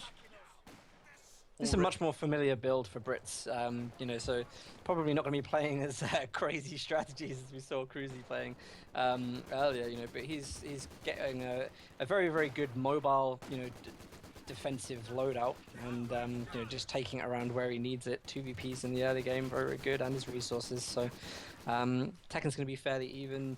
I'm surprised, you know, ASSBAG hasn't built too many of the Ostrupin so far, and I'm guessing that's because there's a lot of cover positions on the field, so Brits do have a natural nice advantage in cover positions on this map. He's got his platoon command post up as Jesulin, but instead of require the AEC utility and then building it straight away, he's instead going for a sniper, and that's obviously in response to the sniper metagame that's breaking out. I think that's really interesting to see, though, to be honest, because, you know, with this Ostrupin build, it's the tier 2 is either rushed at the weakness of the Austere player, or you know, it comes out slightly delayed because of the Ostrupin. But it's, you know, he could have got away with a really good AEC here, especially with Jesulin's micro. You know, the AEC is very, very potent in his hands. But, you know, then again, sniper, probably a good time to get out early and get some veterancy on it. The Brit Sniper does have some aces up his sleeve in the sniper metagame. It does actually have better rate of fire than the Wehrmacht Sniper. In 10 shots fired, it can fire 2 more in the time it takes the Brit Sniper to fire, but it doesn't have the first shot firing as quickly. Its aim to fire is a little bit slower. So it does actually have a few trade-offs that make it quite interesting. So if a first counter sniper is missed, the Brit Sniper can recover quicker and get the second shot off before the Wehrmacht Sniper can. However, the Wehrmacht Sniper is much more likely to get a shot in first if they discover each other and they're both out of cover. It's a very interesting dynamic. Oh, all the sniper dynamics are interesting, aside from the Soviet one, to be honest. Yeah, it can be. It's an interesting trade-off that the Soviet one has, for sure.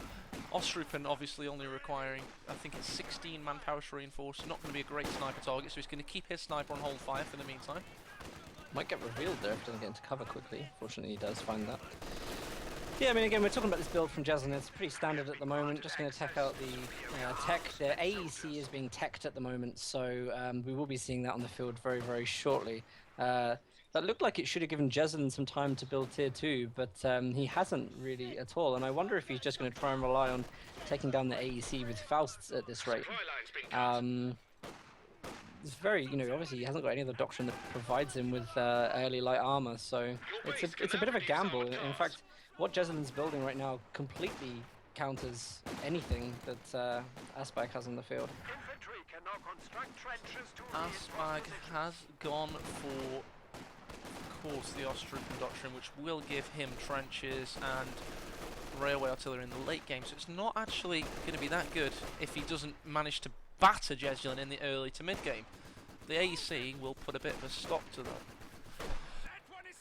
AEC is a key player. For anyone that hasn't really seen this unit utilized in top professional play at the moment, it can be used very, very effectively. So really looking forward to seeing this unit come out on the field. We did see it from Cruzy as well earlier on, although it did die in quite a humiliating fashion, as I recall, in the end. Yeah, the AEC, for those just catching up, it's had a 5 times multiplier to its splash damage, which has made it a much better unit at killing infantry and support weapons. Well, enough talk about it. Here it is on the field now. Tier 2's just gone up for ASSBAG, by the way, so it has actually timed itself quite well. I really thought that Jesulin made use of the timing that AEC can come out in the field.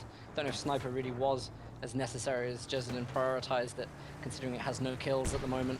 But, you know, the AEC would have been much better there. There you go, doing what armoured cars do best, and that's harassing machine guns straight off the bat.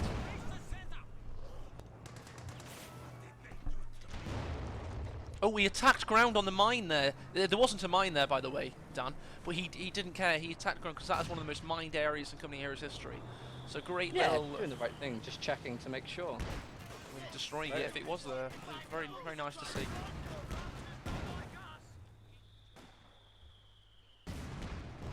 So ASSBAG is definitely, Jesulin of course is a student of the game, seasoned pro, veteran of tournaments. He plays like one as well. Looks like ASSBAG is saving up for the AT gun, which comes should be building that about now if he is going to go for that right now. It's probably the best thing that he could do, as he's going to go in for a scout car. Sappers coming out from Jesulin. Missed the timing for it. There we go. It is building now.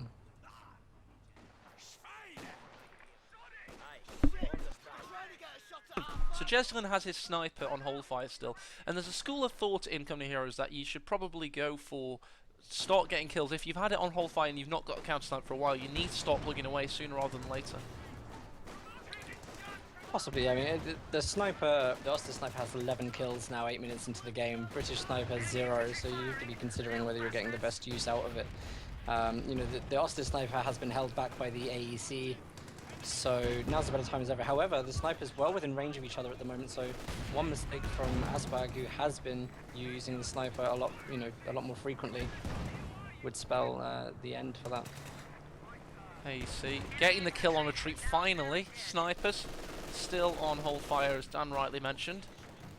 Wehrmacht sniper has gone back. Doesn't fancy it. I'd say looking pretty good for Jesulin right now, to be honest. Yes, it surely is. It's all going to be about how ASSBAG manages to tech as Wehrmacht. Great shots with the AEC. Really showing its worth. 10 kills, 1 squad wipe. Through the hedge as well now, using attack ground attack, sorry, through the hedge. In fact, the mortar deflected shots. Yes, it did. Amazing. It hit the actual weapon, the stovepipe, rather than the men. Interesting. Yeah, I mean, if you actually click on the mortar, you can see its grey health bar underneath, and it actually took quite a lot of structural damage, which is rare to see that happen twice. But it is a game of RNG, of course. Enemy causing trouble, trying to take one of our points. Infantry getting pushed away. Sappers taking a nice position in the centre. They are a little bit more cost effective than infantry, so it doesn't matter if they get sniped. Well, it does matter, but it doesn't matter as much. Our capture point. They're trying to take it. No Faust bothered from the Ostrup in there. They just pushed away and lose a model regardless. That's where you got Vickers firing on this Ostrup squad. You got Jesulin basically in a strong position, still staying on hold fire in the centre. My interest will really be in his teching, how quickly he goes up into the tier 3 for Brits. Well, it's tier 2, but we'll call it tier 3 and include the base. But I'll be interested to see what he goes for first. We saw Cruzier, they're playing with the centaur. The Cromwell's probably a bit more difficult to manage here. Maybe he'll feel comfortable enough to tech up and go for Comet, but it's not really that wise. Also, commander picks. Maybe signs of commandos or something like that. That's a great map for the commando late game ability. It is. You can make real good use of that strategic bombing in the late game. Yeah, it's very, very powerful, even if just to cause some kind of mass retreat, very, very potent. Also, vanguards on there and a crocodile on a map like this where you can fire the flames, through the hedgerows. A very, very potent unit. So a lot of things for ASSBAG to consider, especially going Ostrupen as well. This AEC's in peril. Oh, it destroyed the tower! Did you see that? It was chasing the Pioneers on retreat, and an errant shot with that splash damage, that increased radius, destroyed the tower. That's fortunate. Yeah, I did watch that. It's a good thing actually about the unit with its increased radius damage, as you say, is that when they do actually fire on the ground to hit mines, even if you miss the shot, you'll nearly always know, do you know what I mean? Yeah. If it's there, because it will still activate it. So it's actually, it actually like jewels up a purpose as a minesweeper. Oh wow, look at that. Do you see firing through the hedge on the sniper there? Oh, did he with the AEC? That's fantastic. With the AEC, he got sight and took a guess shot on the sniper. Unfortunately, it didn't actually get the shot off, but just such good initiative all the time. So 2 snipers out for Jesulin. He's got 1 kill on one of them, and the other, of course, was the hold fire sniper. So seems to me that he's going to double down on that. He doesn't have much anti-tank there. Fortunately for him, ASSBAG hasn't considered getting anything quick. Yeah, I mean, the 2 snipers are really, really good here because they're going to be able to reduce Oster, you know, any support weapon squads down to 50% of its manpower efficiency instantly. So any kind of flanks or any kind of shots from core infantry are going to be even more effective there. And I mean, there's not that many grenadiers, there's not any grenadier squads on the field right now, so it kind of misses out in that respect. But all support weapons have to be really, really careful from this point on. Oh, big sniping on the infantry section. Needs to retreat. Jesulin was not watching. The MG42 got the kill. I was just casting an OKW game, you can tell. Yeah, I mean, I could tell with the sniper or the MG that actually got that final kill on it there, but yeah, good play by ASSBAG to try and remove those guys in the center, and Jesulin just wasn't quite watching it at the time, as you said. In terms of teching, the company command post has gone up now. We're nearing the point where Jesulin can get his first tank out, so be interested to see, as we said, what he goes for. Kind of expecting the Cromwell. However, you know, the Centaur does still perform well against Ostrupen at the moment. Brit snipers haven't really opened up yet. 3 kills between them. Needs to get them firing, but ASSBAG isn't actually thrusting himself at the centre or in dangerous positions quite yet.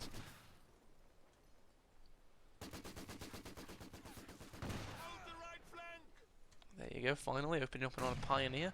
Yeah, I've just got to say very, very quickly before this goes away, Jesulin is doing something with the snipers right now that I've seen before and I really, really love it.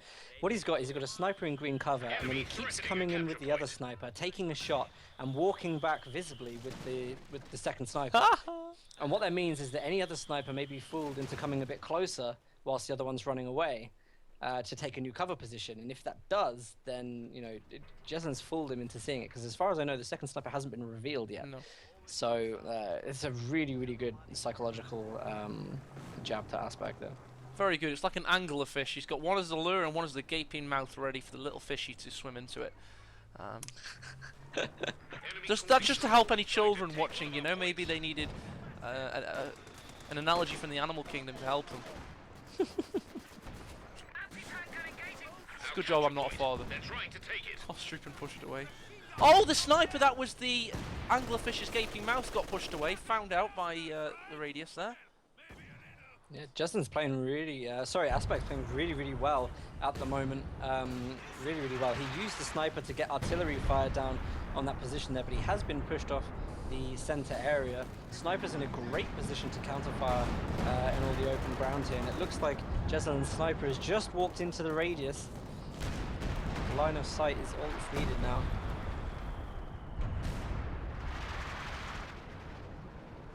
Very interesting to see that the Cromwell is coming out, the AEC's big brother. Panzer IV is also hit, of course, and is marauding around the east now, pushing in to see what it can see. A little reconnaissance. Lovely to see in an RTS game such as Coming Heroes when you actually get units scouting.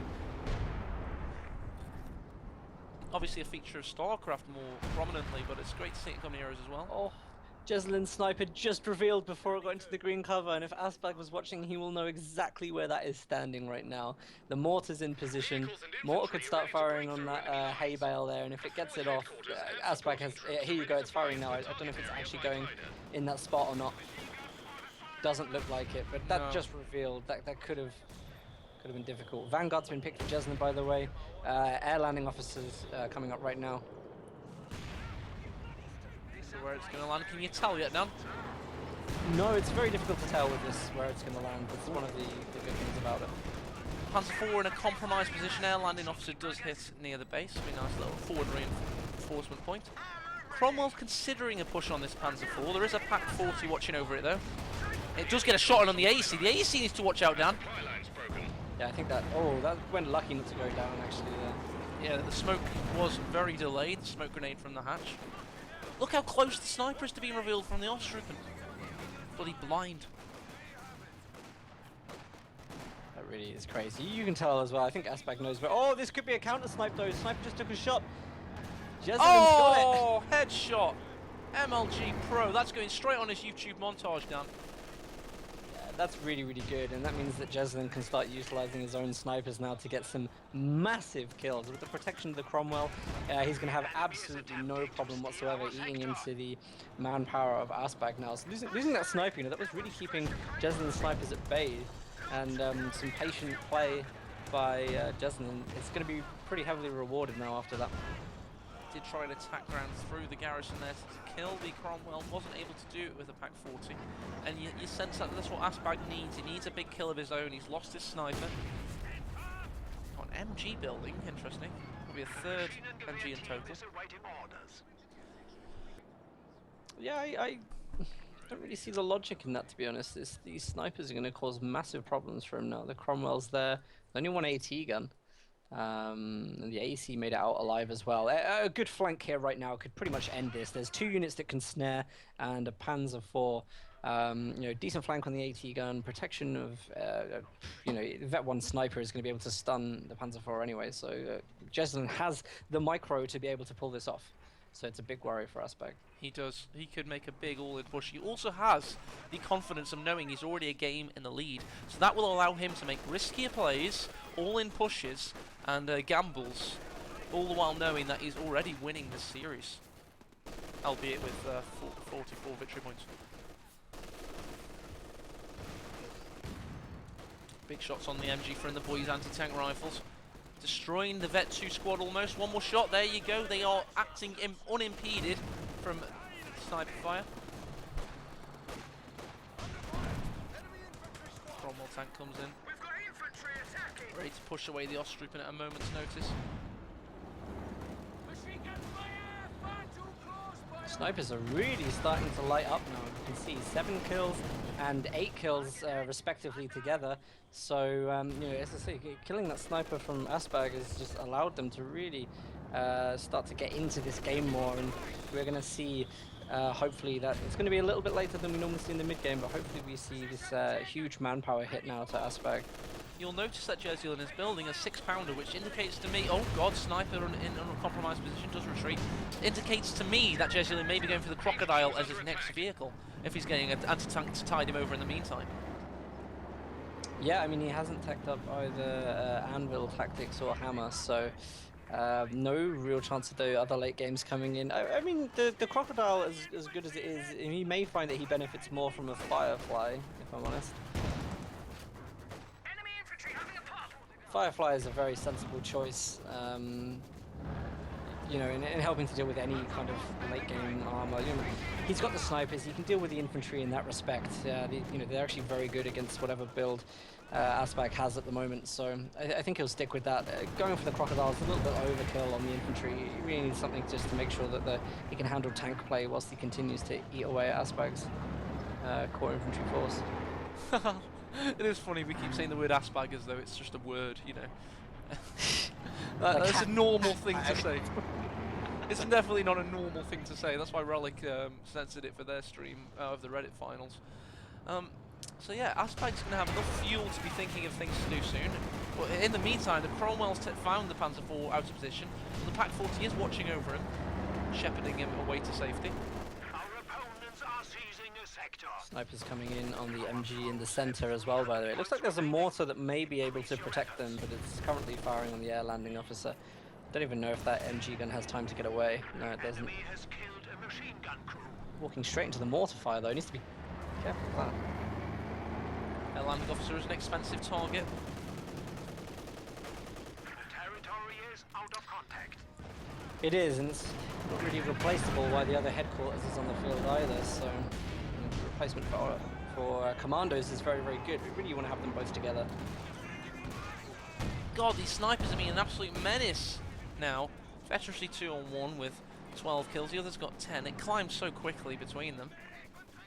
Enemy forces are securing our territory. Yeah, the thing is that Jesulin's naturally going to benefit from British play as well, because his preservation is so good. A lot of people, when they start to lose the Brit games, it's when the units start dying, and they're not the easiest faction to keep everything alive with. But Jesulin's doing a really good job of it, and as we said earlier, he's just starting to eat away at things. But Panzerwerfer being tech from ASSBAG now, nice. tier 4 that's gone up in his base, so This, I think, is a very, very good choice for him. He wants to try and catch the snipers off guard. He could probably do it in one barrage with a little bit of RNGs and slug behind him. Great But map for a Panzerwerfer as well, because you've got that south hedge. You can just put it behind there, get your first barrage really clumped together on your intended target. It's a good map for the unit. Minesweepers on the left, by the way, doing a really good job of taking all of the mines away. I've got to say, that's one of the most oddly placed minefields I've ever seen. Have you seen the length of the minefield on the left strategic point? It stretches from where the engineers are standing to the other side of the strategic point in a flat line. It may be that ASSBAG there has just used corners of individual S-mine fields for 20 munitions a pop, I think. There would be 4 flags. There's only 4 flags there. Okay. Two of them are in line. They're all connecting each other in angles, so it's definitely one minefield. Nice. Landing off's possibly going down. One more shot necessary from this MG42. Jesulin is a little bit... Here comes the Panzerwerfer though. On retreat. Hits the sniper! One down straight away. Good job. And Panzerwerfer's marauding. Railway artillery's just been called in as well. On the Quad 6-pounder, the Panzer IV, however, might go down for his troubles. Will it get behind the shot blocker? Yes, it will, but the AEC's waiting for it. Gets the kill.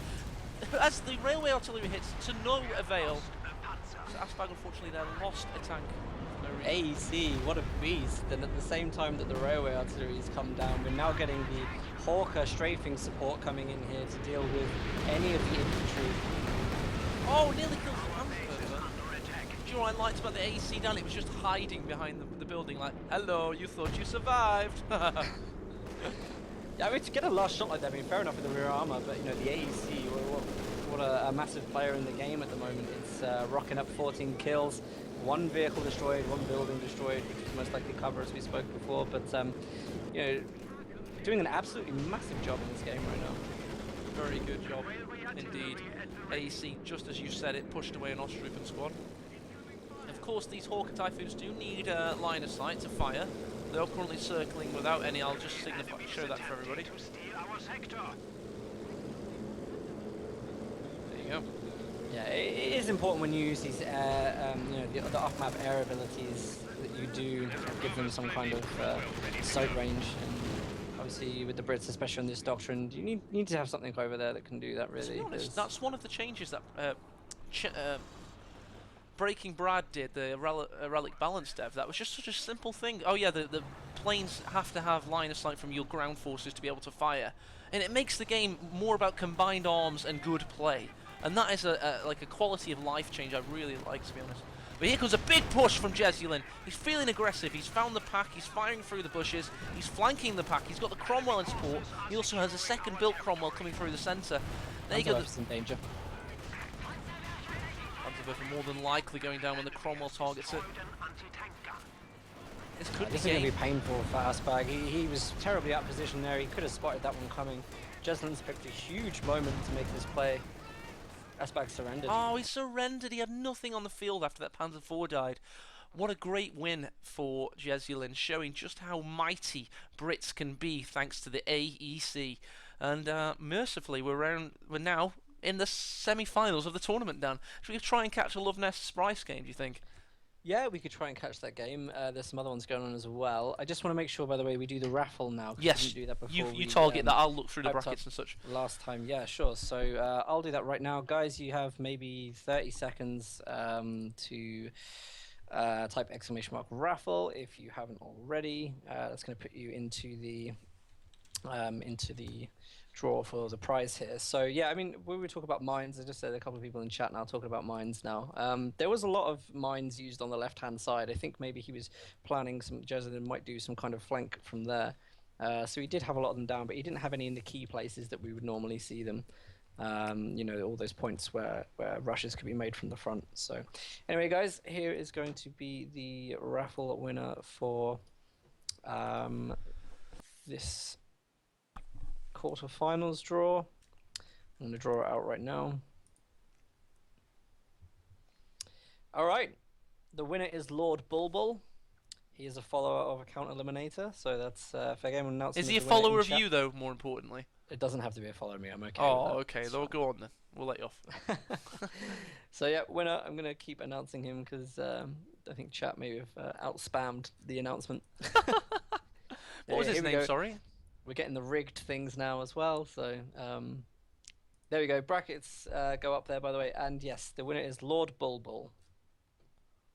Bauble. No, not Bulbul, like you hang on trees. Bulbul. Oh, he's two bulls. Yeah. Well, one L. So So we'll call him Lub Lub. So let's go through the quarterfinals now, Dan. We've got Loveness versus Sprice, which you've already mentioned. Nagano versus Talisman. You've also got Barton versus Overlord, who actually beat Cruz, which isn't too surprising because Cruz wasn't playing that great, we thought. ASSBAG versus Jesulin. We just saw Jesulin go through to the semi-finals. He'll face the winner of Barton Overlord, so more than likely be Barton versus Jesulin. Big grudge match semi-final there. And it'll be the winner of Nagano versus Talisman versus the winner of Love Nest Sprice. Let me just quickly bring that up so you can visualize what I just said. Love Nest Sprice versus the winner of Nagano Talisman. Second semi-final, Barton Overlord versus Jesulin. What was the guy? So Mr. Bauble. No, Yeah. I'm getting that so wrong, aren't I? But he's such a celebrity now. Oh, and by the way, me and Stormless don't do this for free. What we ask is you follow Dan's channel. He's a big streamer at the moment, probably one of the most active streamers we've got going in the community. So that's exclamation Stormless. Oh, I spelt your name wrong. No, I didn't. Got it right. So go and follow Stormless and go to my YouTube channel, please, and subscribe to me. I've got a shite load of great content that I'm pumping out at the moment, like a big gelatinous content creator. I couldn't think of the right thing. I was thinking of something like off Futurama. Do you know the thing that makes the slurm? No. Never mind. You never get any of my analogies. It's all right. I'll let you off. I think we watch different TV, so maybe we just dropped the TV. I think you're an alien that got dropped here and hasn't had time to immerse himself in any culture except Company of Heroes. Being a Sith Lord, there is not time for TV. I like that. Good answer. Good comeback. I like it. All right, let's get you in a lobby, dude, Reno. Yep. What time is it? We're so ahead of schedule. No, we're not. It's 6 now. 6. So. But I'm feeling like some things of have those gone so invites. smoothly today, haven't they? Every game we've cast has been pretty good. We've not cast any bum games. Ooh, Talisman. So that's Nagano is on Faymanville. It's a USF Nagano versus Talisman as OKW. Or you've got Love Nest on. It's no. I just want to say, by the way, who is Overlord? I don't know. Because he beat Cruzy. Yeah, let's do his player card then. Hang on. I mean, just talking about it from a point of view is that, again, Overlord, I don't recognize the name. I don't associate that to a specific player. So, unless it's been a name change or something like that, he put Cruzy out of the game, and Cruzy's it's no easy feat. So, Overlord Barton, be interested to see, is there actually any competition? Overlord, by the way, is rank 10 USF. SOE Overlord, you may have seen him called. Right, okay. Yeah, that rings a bell now, doesn't it, when you say SOE Overlord? It does, yeah. Yes, yeah. And that's his clan tag. And he's 92 Vermax, so he's a very good USF player with an 8 streak. Also, he's arranged team 4v4 number 1 and number 2 with the Stern Panzers and such. Do you know, I know who you mean now. We call him SOE. Yeah. Yeah, okay. So some challenge to Barton there then. To be honest, I want to watch Nagano versus Talisman. I think it'll be a good game on Faymanville approach. I don't think Love Nest's Soviets versus Sprice will be anything to watch. It's just so grudgy and... Do we know what the result is of that at the moment? No. Are they in the second game? Do we know? Unfortunately, because we followed a certain bracket, we're now completely out of knowing what's happening. The players report their results after they've finished. So unless let's give some credit. I mean, they're still going, and we cast games that are an hour and a half, so they must be neck and neck with each other at least. It's interesting. It is interesting. I mean, I wonder if I can work out there is call in the chat to watch the Price versus Loveness game. I know, but I'm vetoing them. I'm sorry. I know they're both names, and I know it's funny that Love Nest is really, really good and Sprice is really, really trolley, but their last games were crap. We casted them, don't you remember? They were rubbish. It was fun because we knew the situation, but the actual game was rubbish. Do you agree? I'll have to. Oh, come on! You know I'm right. You know I'm right. I'm pandering to chat right now. That was all. I mean, I said to you earlier that I would not want to, but you know, there Oh, they seems all say Love Nest will cast it. Where I'm a man of the there, people. Even if there I hate seems those people, I we am are a man here for of you them. guys. You I'm know, not. I'm here for me. But he's not. He's there for you, so I'll have to do what he wants. we're here Ugh, for I'm so so passive aggressive. I'm gonna be like, and let's. here's Love Nest apparently versus. Oh, I just loaded Nagano Talisman by accident. Sorry, I'll get on that. There was an accident. I promise. I'll quickly get out of it. I need somebody to make me a coffee. Why don't I live at home anymore? Mom, coffee. Just echoes in my flat. Mom, coffee. I like Cartman. Please tell me you watch South Park. I got to say, by the way, this Nagano Talisman game, we've got USF with Tactical Support, Rifle Company, and Heavy Cavalry Company Oh, beautiful. against OKW. So, That could be so epic. or it could be a 10-minute game. Well, the last one we cast was amazing. Do you remember the Pop Barton one?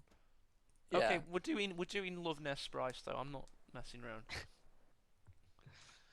Papers have said if Love Sprice is bad, you can switch. You cannot switch when you start casting because sometimes games can become really good, and if you invest any amount of time in it, you have to see it out. In my opinion, there's no point starting the game and thinking this is shit and going to the next one.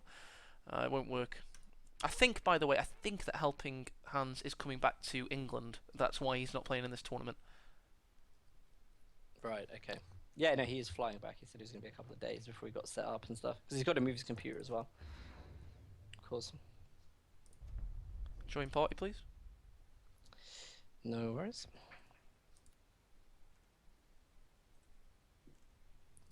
Got you? You sent an invite. Yeah, of course, yeah.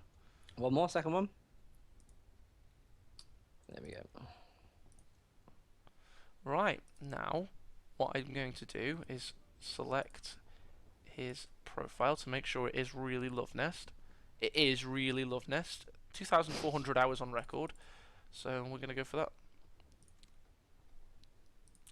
People say I'm losing viewers, but to be honest, if I'm casting to more than 200 people, I'm happy.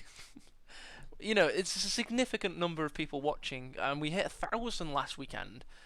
So unless I've hit 1,000 viewers again, as long as there's some really engaged fans. We're not casting a rigid schedule. People have to be prepared for that. You know, there's times exactly. where we have to wait for 10, 15 minutes before the game that we want to watch starts. So I'm actually more surprised that we haven't had lulls in the actual casts where we've had to wait 20 minutes or more, to be honest. We've nailed it today, mate. We've had good cast after good cast. Our longest break was about 5 minutes, and that's the only break we've had. Right, my coffee, by the way, is literally, if we got any wait time, I don't think we will do. Let's just cast it. Screw it, I'll have a coffee after. Yeah, go for it. I need to catch up with the players and such. Do you want to do an intro or shall I? It's your turn. Okay. Well, hello everybody. We are here in one of the, I'm not sure which game it is, it may be the second or even the third round of the quarterfinals. Love Nest against Captain Price. Two players who had relatively good brackets this time round. And it is the second in a 2-week series of grudge matches between these two players who have been bickering it out all inside and outside of the game. So Price today said he had something in store for Love Nest, which he felt would be very, very effective at taking Love Nest down. Hopefully Price can stick it to Love Nest and say, you know, you won't have me banned from the game again, but then also hopefully Love Nest will be able to return the same thing he did in the matches last week and just keep Price in his place. Yes, that's what Love Nest endeavours to do. It's keeping the pole in his place. I want to make a Second World War reference then, but I'm not sure that'll be classy. Love Nest is Soviets on this, but interestingly, he's not gone for. Well, thankfully, he's not gone for the maximum spam, and he has already locked in his choice of armored assault tactics yet again. Yep, really making use of that early radio intercept, which is a really, really good thing to do. Obviously, having that tactical advantage of knowing exactly what your opponent's doing.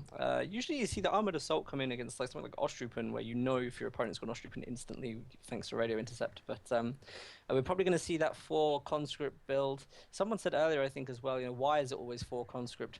with Armored Assault, and that's really because you don't tend to go for the tier 2 straight away. So whilst your engineer's out capping, you know, you have to really get that 4th squad whilst you have the manpower. The other reason, of course, is because you build the CEP up very, very quickly. You get a lot of experience having those 4 squads on the field. In fact, Lovenest is replacing that 4th squad with more engineers. I think it's a sensible choice, to be honest. A little bit cheaper, still as effective at map capping. So nice to see Lovenest changing up a bit from what we're usually used to seeing with this commander. I do like that. I think that's good. One of the reasons people go 2 combat engineers is to have one with a flamethrower and one with the minesweeper, so you can make good use of both utilities. This is a good map for obviously flamethrowers and a good map for mines, so it's never a bad choice to have 2 upgrades on each of the 2 combat engineers. Price just got horrendously outplayed by Lovenest there when he lost the building right next to his strategic point, and with the infantry that Lovenest has on the field right now, it looks like he's probably going to be getting everything rushed up to take out those grenadiers as soon as possible. Nice steal there, really nice steal, and all the while engineers are allowed to cap the outsides. So yeah, it's all about getting those important garrisons, and unless your opponent has any de-garrison tools, which you're not going to have at 2 minutes 50 for Wehrmacht, it actually allows you to really play quite strongly against their cutoff. Northern engagement with the conscripts versus pioneers will push them away momentarily. Yeah, should easily win this engagement on the right-hand side right now. Captain Price actually going for a build, which means he will currently outpace Lovenest in terms of his army size at the moment. But just look at the map control from Lovenest. Really, really good early game map control. And when your opponent has this kind of map control, I would almost suspect that we would see maybe an MG or a mortar here, because really he's going to need to find a way to clear those buildings out. He doesn't really have a commander that is able to, you know, pull out anything like stun grenades and so on. Look what Lovenest just did, Dan. He just swapped out his low health 3-man conscript for a fresh 6-man full health conscript. And what price? It was fantastic. It was just like tag team wrestling. Interestingly as well, you saw Price having to literally stack his 3 grenadiers to try and de-garrison the conscripts, which is keeping him from expanding on the map. Yeah, Lovenest is, I mean, look at him. Check out that building on the strategic point. He's playing with Price right now. He's letting him come a little bit closer, timing it, jumping back in the building, and taking advantage of that higher DPS at close range. So I think he decided it wasn't such a good idea then. But yeah, he's playing a game with Price right now whilst he has all this map control. Yeah, it's cat and mouse right now, and Lovenest is certainly the cat. Or if he was a German cat, he'd be a puma. What? It's a German cat, isn't it? Don't. Surely! No, I know there's no pumas in Germany, but they made that brand, didn't they? So that made sense, surely. Come on, Dan. Just stop references with me. Okay, never mind. Alright. Alright then. Price is now managing to expand from the bridgehead. He's taking the central victory point.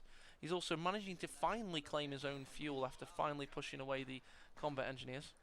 He's also pushing and taking Lovenest's fuel, so it was only a matter of time before Price was able to push away the conscripts finally, but a large amount of time penalty has been done. Yeah, he's done pretty good actually. I mean, it's a heavy infantry build at the moment, so with the conscripts that Lovenest has, I mean, he's going to lose a lot of this just by default of army size right now. Although it's 4-man squads, obviously they've got a little bit of a advantage at long range, and with all the cover in the center here, you know, he's going to be beaten back if he sticks with this current build he's on at the moment. Although Price may lose Grenadiers here in the center. Oh, Grenadier just about surviving. Elsewhere, you've now got the Pioneers with a flamethrower, which could swing this engagement into Price's favour.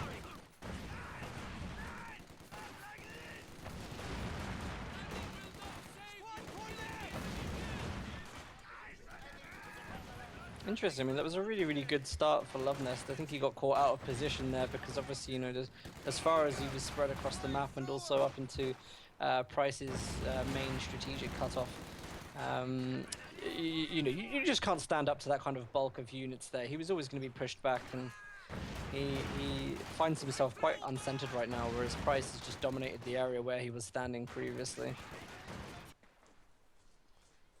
Pushing north to take more territory away from Price. Lovenest always pushing, always capping, always expanding. As Soviets, at least. We are losing a sector. He's got the Pioneers in the south. Price. It's interesting that of the engineers built. Oh God, Loveness has gone for Such tier quick 3. tier 3. Yeah, and then look, he's got an M5, so it's going to be doubly quick. He also has 100 munitions and counting. He'll have the quad mount in no time. A 7.5-minute quad mount down. That's going to be pretty beastly. Yeah, it is, but the really good thing here is that Loveness has clearly identified Price's huge infantry army. There's nothing else on the field other than this right now. Tier 2's just started to go up for Price, but you know, identifying that, knowing what the counters are, you know, the quad cal suppression is just going to make such short work of this, and we're going to see full map control from Loveness within 2.5 minutes. We'll see this full control from Loveness, and then really it's going to be this game again when Price gets bottled down into his own territory. It really depends what he gets from tier 2 right big now. point. Yes, I was about to say that, Dan. You're bang on. What he gets from tier 2 could be the difference between a win or a loss. Pack, he might win. Anything else, the quad mount will evaporate in. He hasn't seen it yet. The Grenadiers just retreated before they could see it. So we it's even come into this thing as we've spoken about before in this tournament. You know, Samoski is a game where you have a lot of sight blockers. It's usually referred to in terms of vehicles, but for a pack gun to get shots off here is incredibly difficult. And even having the AA half track just sat behind a building where the pack gun can't get it, means that Loveness is going to win so many engagements. There's such a lack of a support build from Price here. There's no mortars, there's no MGs, no way for him to clear buildings really, other than these flamer engineers. So I think there's a huge hole in Price's army right now that can't be filled with anything he's got in his commander loadouts. Yeah, there's a giant hole, and it's something that Loveness could definitely penetrate with this giant quad mount. It's going to be ridiculous for Price right now. There's not much he can do. It literally all centres on what this Pack 40. If this Pack 40 is supported well, is that a demo? Tripwire flares on the nice. building. That's interesting. Yep. I've not seen that. Before, basically, any squad getting out of that building on that side now should probably die straight away. You're kidding. No, he's put 2 tripwires down. I don't know if you actually zoom in at the door, you'll be able to see there's 2 tripwires down there. So this game's amazing, isn't it? Yeah, he's done that really well. You're probably going to see him hang back a little bit when he loses that house, and that's going to be a big loss for Price. That's why this game's so great, man. The detail is on an FPS level, but it's an RTS game. That's why it's so. Yeah, I would never have spotted that, if I hadn't have zoomed in. So. Yeah, that's going to be absolutely traumatic. Grenadiers expanding. They've got the Pack 40 trying to push into position. The quad mount is a little bit wary now. He senses it, but the Pack's got a great shot off. He needs to be careful about where he retreats there, because Pack will still have line of sight as he's retreating. Has decided to get up though. So Price does have an opportunity. He's also pushing north with the Pioneers, both of them. Going to try and cap the fuel. But victory points aren't in his favour. That's something you'll notice rapidly become more and more important. Yeah. I'm trying to assess what Price is doing here, and I think he's going to go into Lightning War at some point. I mean, with this many Grenadiers on the field, it's the same as the Armoured Assault. He's going to put a lot of manpower on the field, try and get the veterancy up. If he can get all these guys on veterancy, they'll be an absolute force to deal with. So Loveness is doing the right thing by putting tripwire down and mines and anything else he can get. But it kind of suggests that Price may not even tech up really. The munitions may go on stuff like Panzerschrecks and so on. It would be interesting to see what he does, because he doesn't really have the resource options to do any of that at the moment. He definitely can't tech up right now. Triple cap still engaged for Loveness. He managed to keep the eastern one with the conscripts. He's got the quad mount whirring away with its hot, high RPM, pumping rounds at that Grenadier squad, causing it to retreat. Pioneer, rather. I've just seen a Space Hamster in chat saying this new strat is so powerful. It's not new. It's actually reinvigorated. There were plenty of tournaments where we saw the Armoured Assault, and that's kind of why we refer to it as a full conscript build, is because everyone used to use this when T-3485s used to come out at 18 minutes, and then the IS-2 would come out at minute 21, 22. So. Obviously it stopped being used so much along with guard motor when the T-3485s took a tier restriction to their build. But look at this, there's tripwires everywhere, man, everywhere. The trip. Oh, the Pioneers! Oh no, of course they've got Minesweepers, of course. Yeah. Oh, that's fine. They're not going to die. That's a shame. I was quite excited then. Yeah, both of those do go down as well. Just want to check something whilst this next tripwire goes down. Yeah, it's just one. Unless it's hidden graphically. No worries. Right then, so this is an exciting game. whilst we're talking about graphics, by the way, there's a little bit of a lull point. I don't know if you see the footprints in the snow actually make little indents in the map. I feel it's so cool. Oh yeah, it's what quality, high quality settings gives you, man. This game is so beautiful. Yeah, the snow trails are really, really nice. Actually changing the things in the map. Okay, so Quad Cal is moving in on the right hand side now. Quad Cal's so effective right now, even just annoying Price and causing some suppression things. He's got both fuels. I wonder what the tech is going to be for Loveless here. He's clearly hanging back off building anything else from tier 3. Maybe he's just saving up in case he needs to get another Quad Cal. But I think tier 4 is going to be a choice for him again, especially with all that infantry in the field that Price has. The AT gun, Katusha right now, absolutely devastating. phenomenal. You love Katyushas, you mention them every game. But you're right, it would be. I mean, when you've got your opponent up against the ropes and they're condensed within a pocket of resistance, a Katyusha can be absolutely devastating. We have a forward structure under attack. You know, this is Spryce trying to push out drastically. I mean, he's not doing a bad job. He's got a reinforcement bunker up there, which I really, really like. That's going to help him have a lot of staying power with this infantry. So I don't think he's doing a bad job to hold up against this strategy the way he is. I'll have to give that to Price, to be honest. You know, Loveness is playing this and executing this perfectly, in my opinion.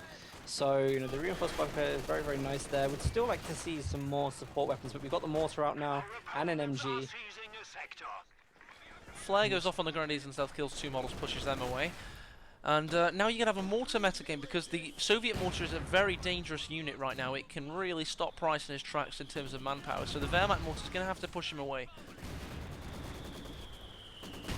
Maxim firing on the Pioneer, who's trying to cap the centre. The Flammenwerfer wielding Maxim will, Pioneer will try and stop that, but the Maxim just switched targets and stopped both in their tracks.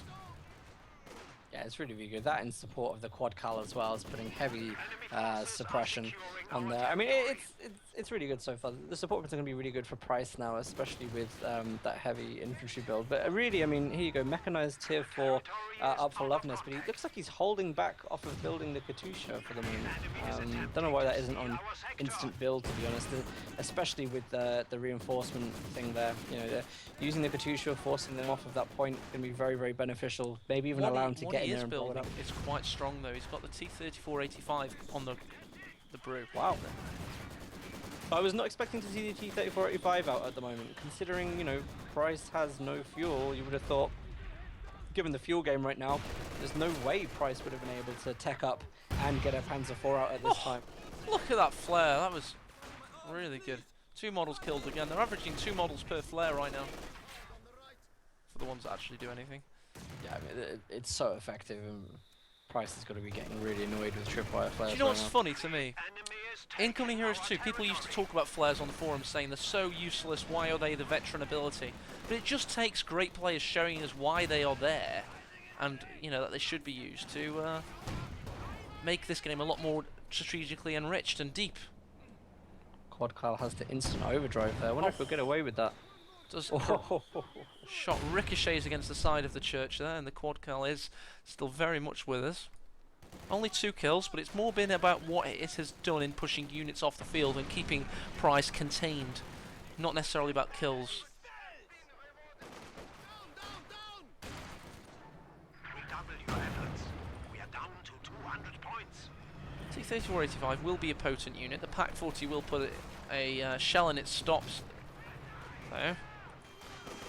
Well, I hope that we do see a Katusha come out right now, because even though it would kind of, you know, maybe delay an IS-2 out, it's going to be so good holding any kind of fuel points or anything off of Price. Yeah, I'm honestly so surprised that the T-3485 was the first thing that Loveness reached for, but I guess, you know, he'll know how to use it. He will do whatever it is he builds. Loveness will make it work. You can rest assured of that. Fairmat Sniper already doing a lot of damage climbing up to Veterancy 1. Well, this has forced Price to get a second AT gun in the build right now, and it's a sensible choice really, because obviously he can't keep using one AT gun to bounce left and right, because then the quad cal comes in on one side, 85 comes in on the other side, so second AT gun is definitely needed right now. Price has got to pick a doctrine soon, and it really, in my opinion, has to be Lightning War if he's going to, maybe benefit from a Tiger or something. The Elephant is... Oh, it'd be terrible on this map. Could you imagine on the Ice Lake? He would go down in seconds, wouldn't it? Yeah, to get that kind of angle, it would have to really just sit in the lake, so... At the bottom of it, probably. You would expect, yeah.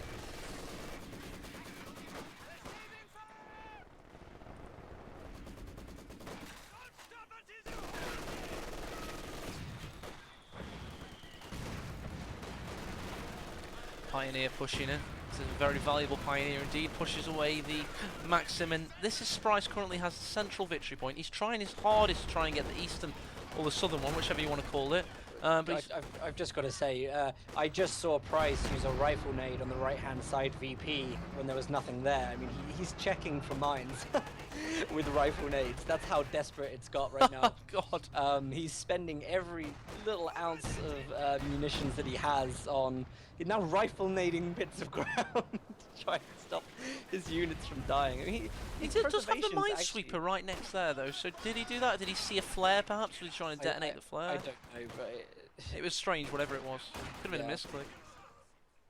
I mean, even if it was a tripwire there, it's a 30, 30 munitions just to try and take this out. Oh, by the way, you left Moobot saying Jesulin 1, ASSBAG 0. Just so you know. Oh, the Katyusha's out, Dan! Oh, nearly kills the mortar straight away. You got so excited then. Big plume of snow is billowing up. T-3485 doing excellent work. The first shot kills a model, and then the hull gunner kills another. Yeah, I've got the Pack 40 watching over there, but Sprice is largely contained at the moment. Yeah, he is. We spoke about this earlier. Price went into this tournament saying that he had a surprise for Love Nest. I'm sure Love Nest is surprised that this was it. It's oh, no, I'm not just being callous here. I'm just saying, like, this map doesn't even favor Price. I don't know what he could really do here. Love Nest is playing this so well. The build is insane. Can I momentarily use my extremely camp German villain accent? Go for it. Oh, a surprise! You're playing even worse than usual. Now that's cruel. Come on, man. That's what Love Nest is probably thinking.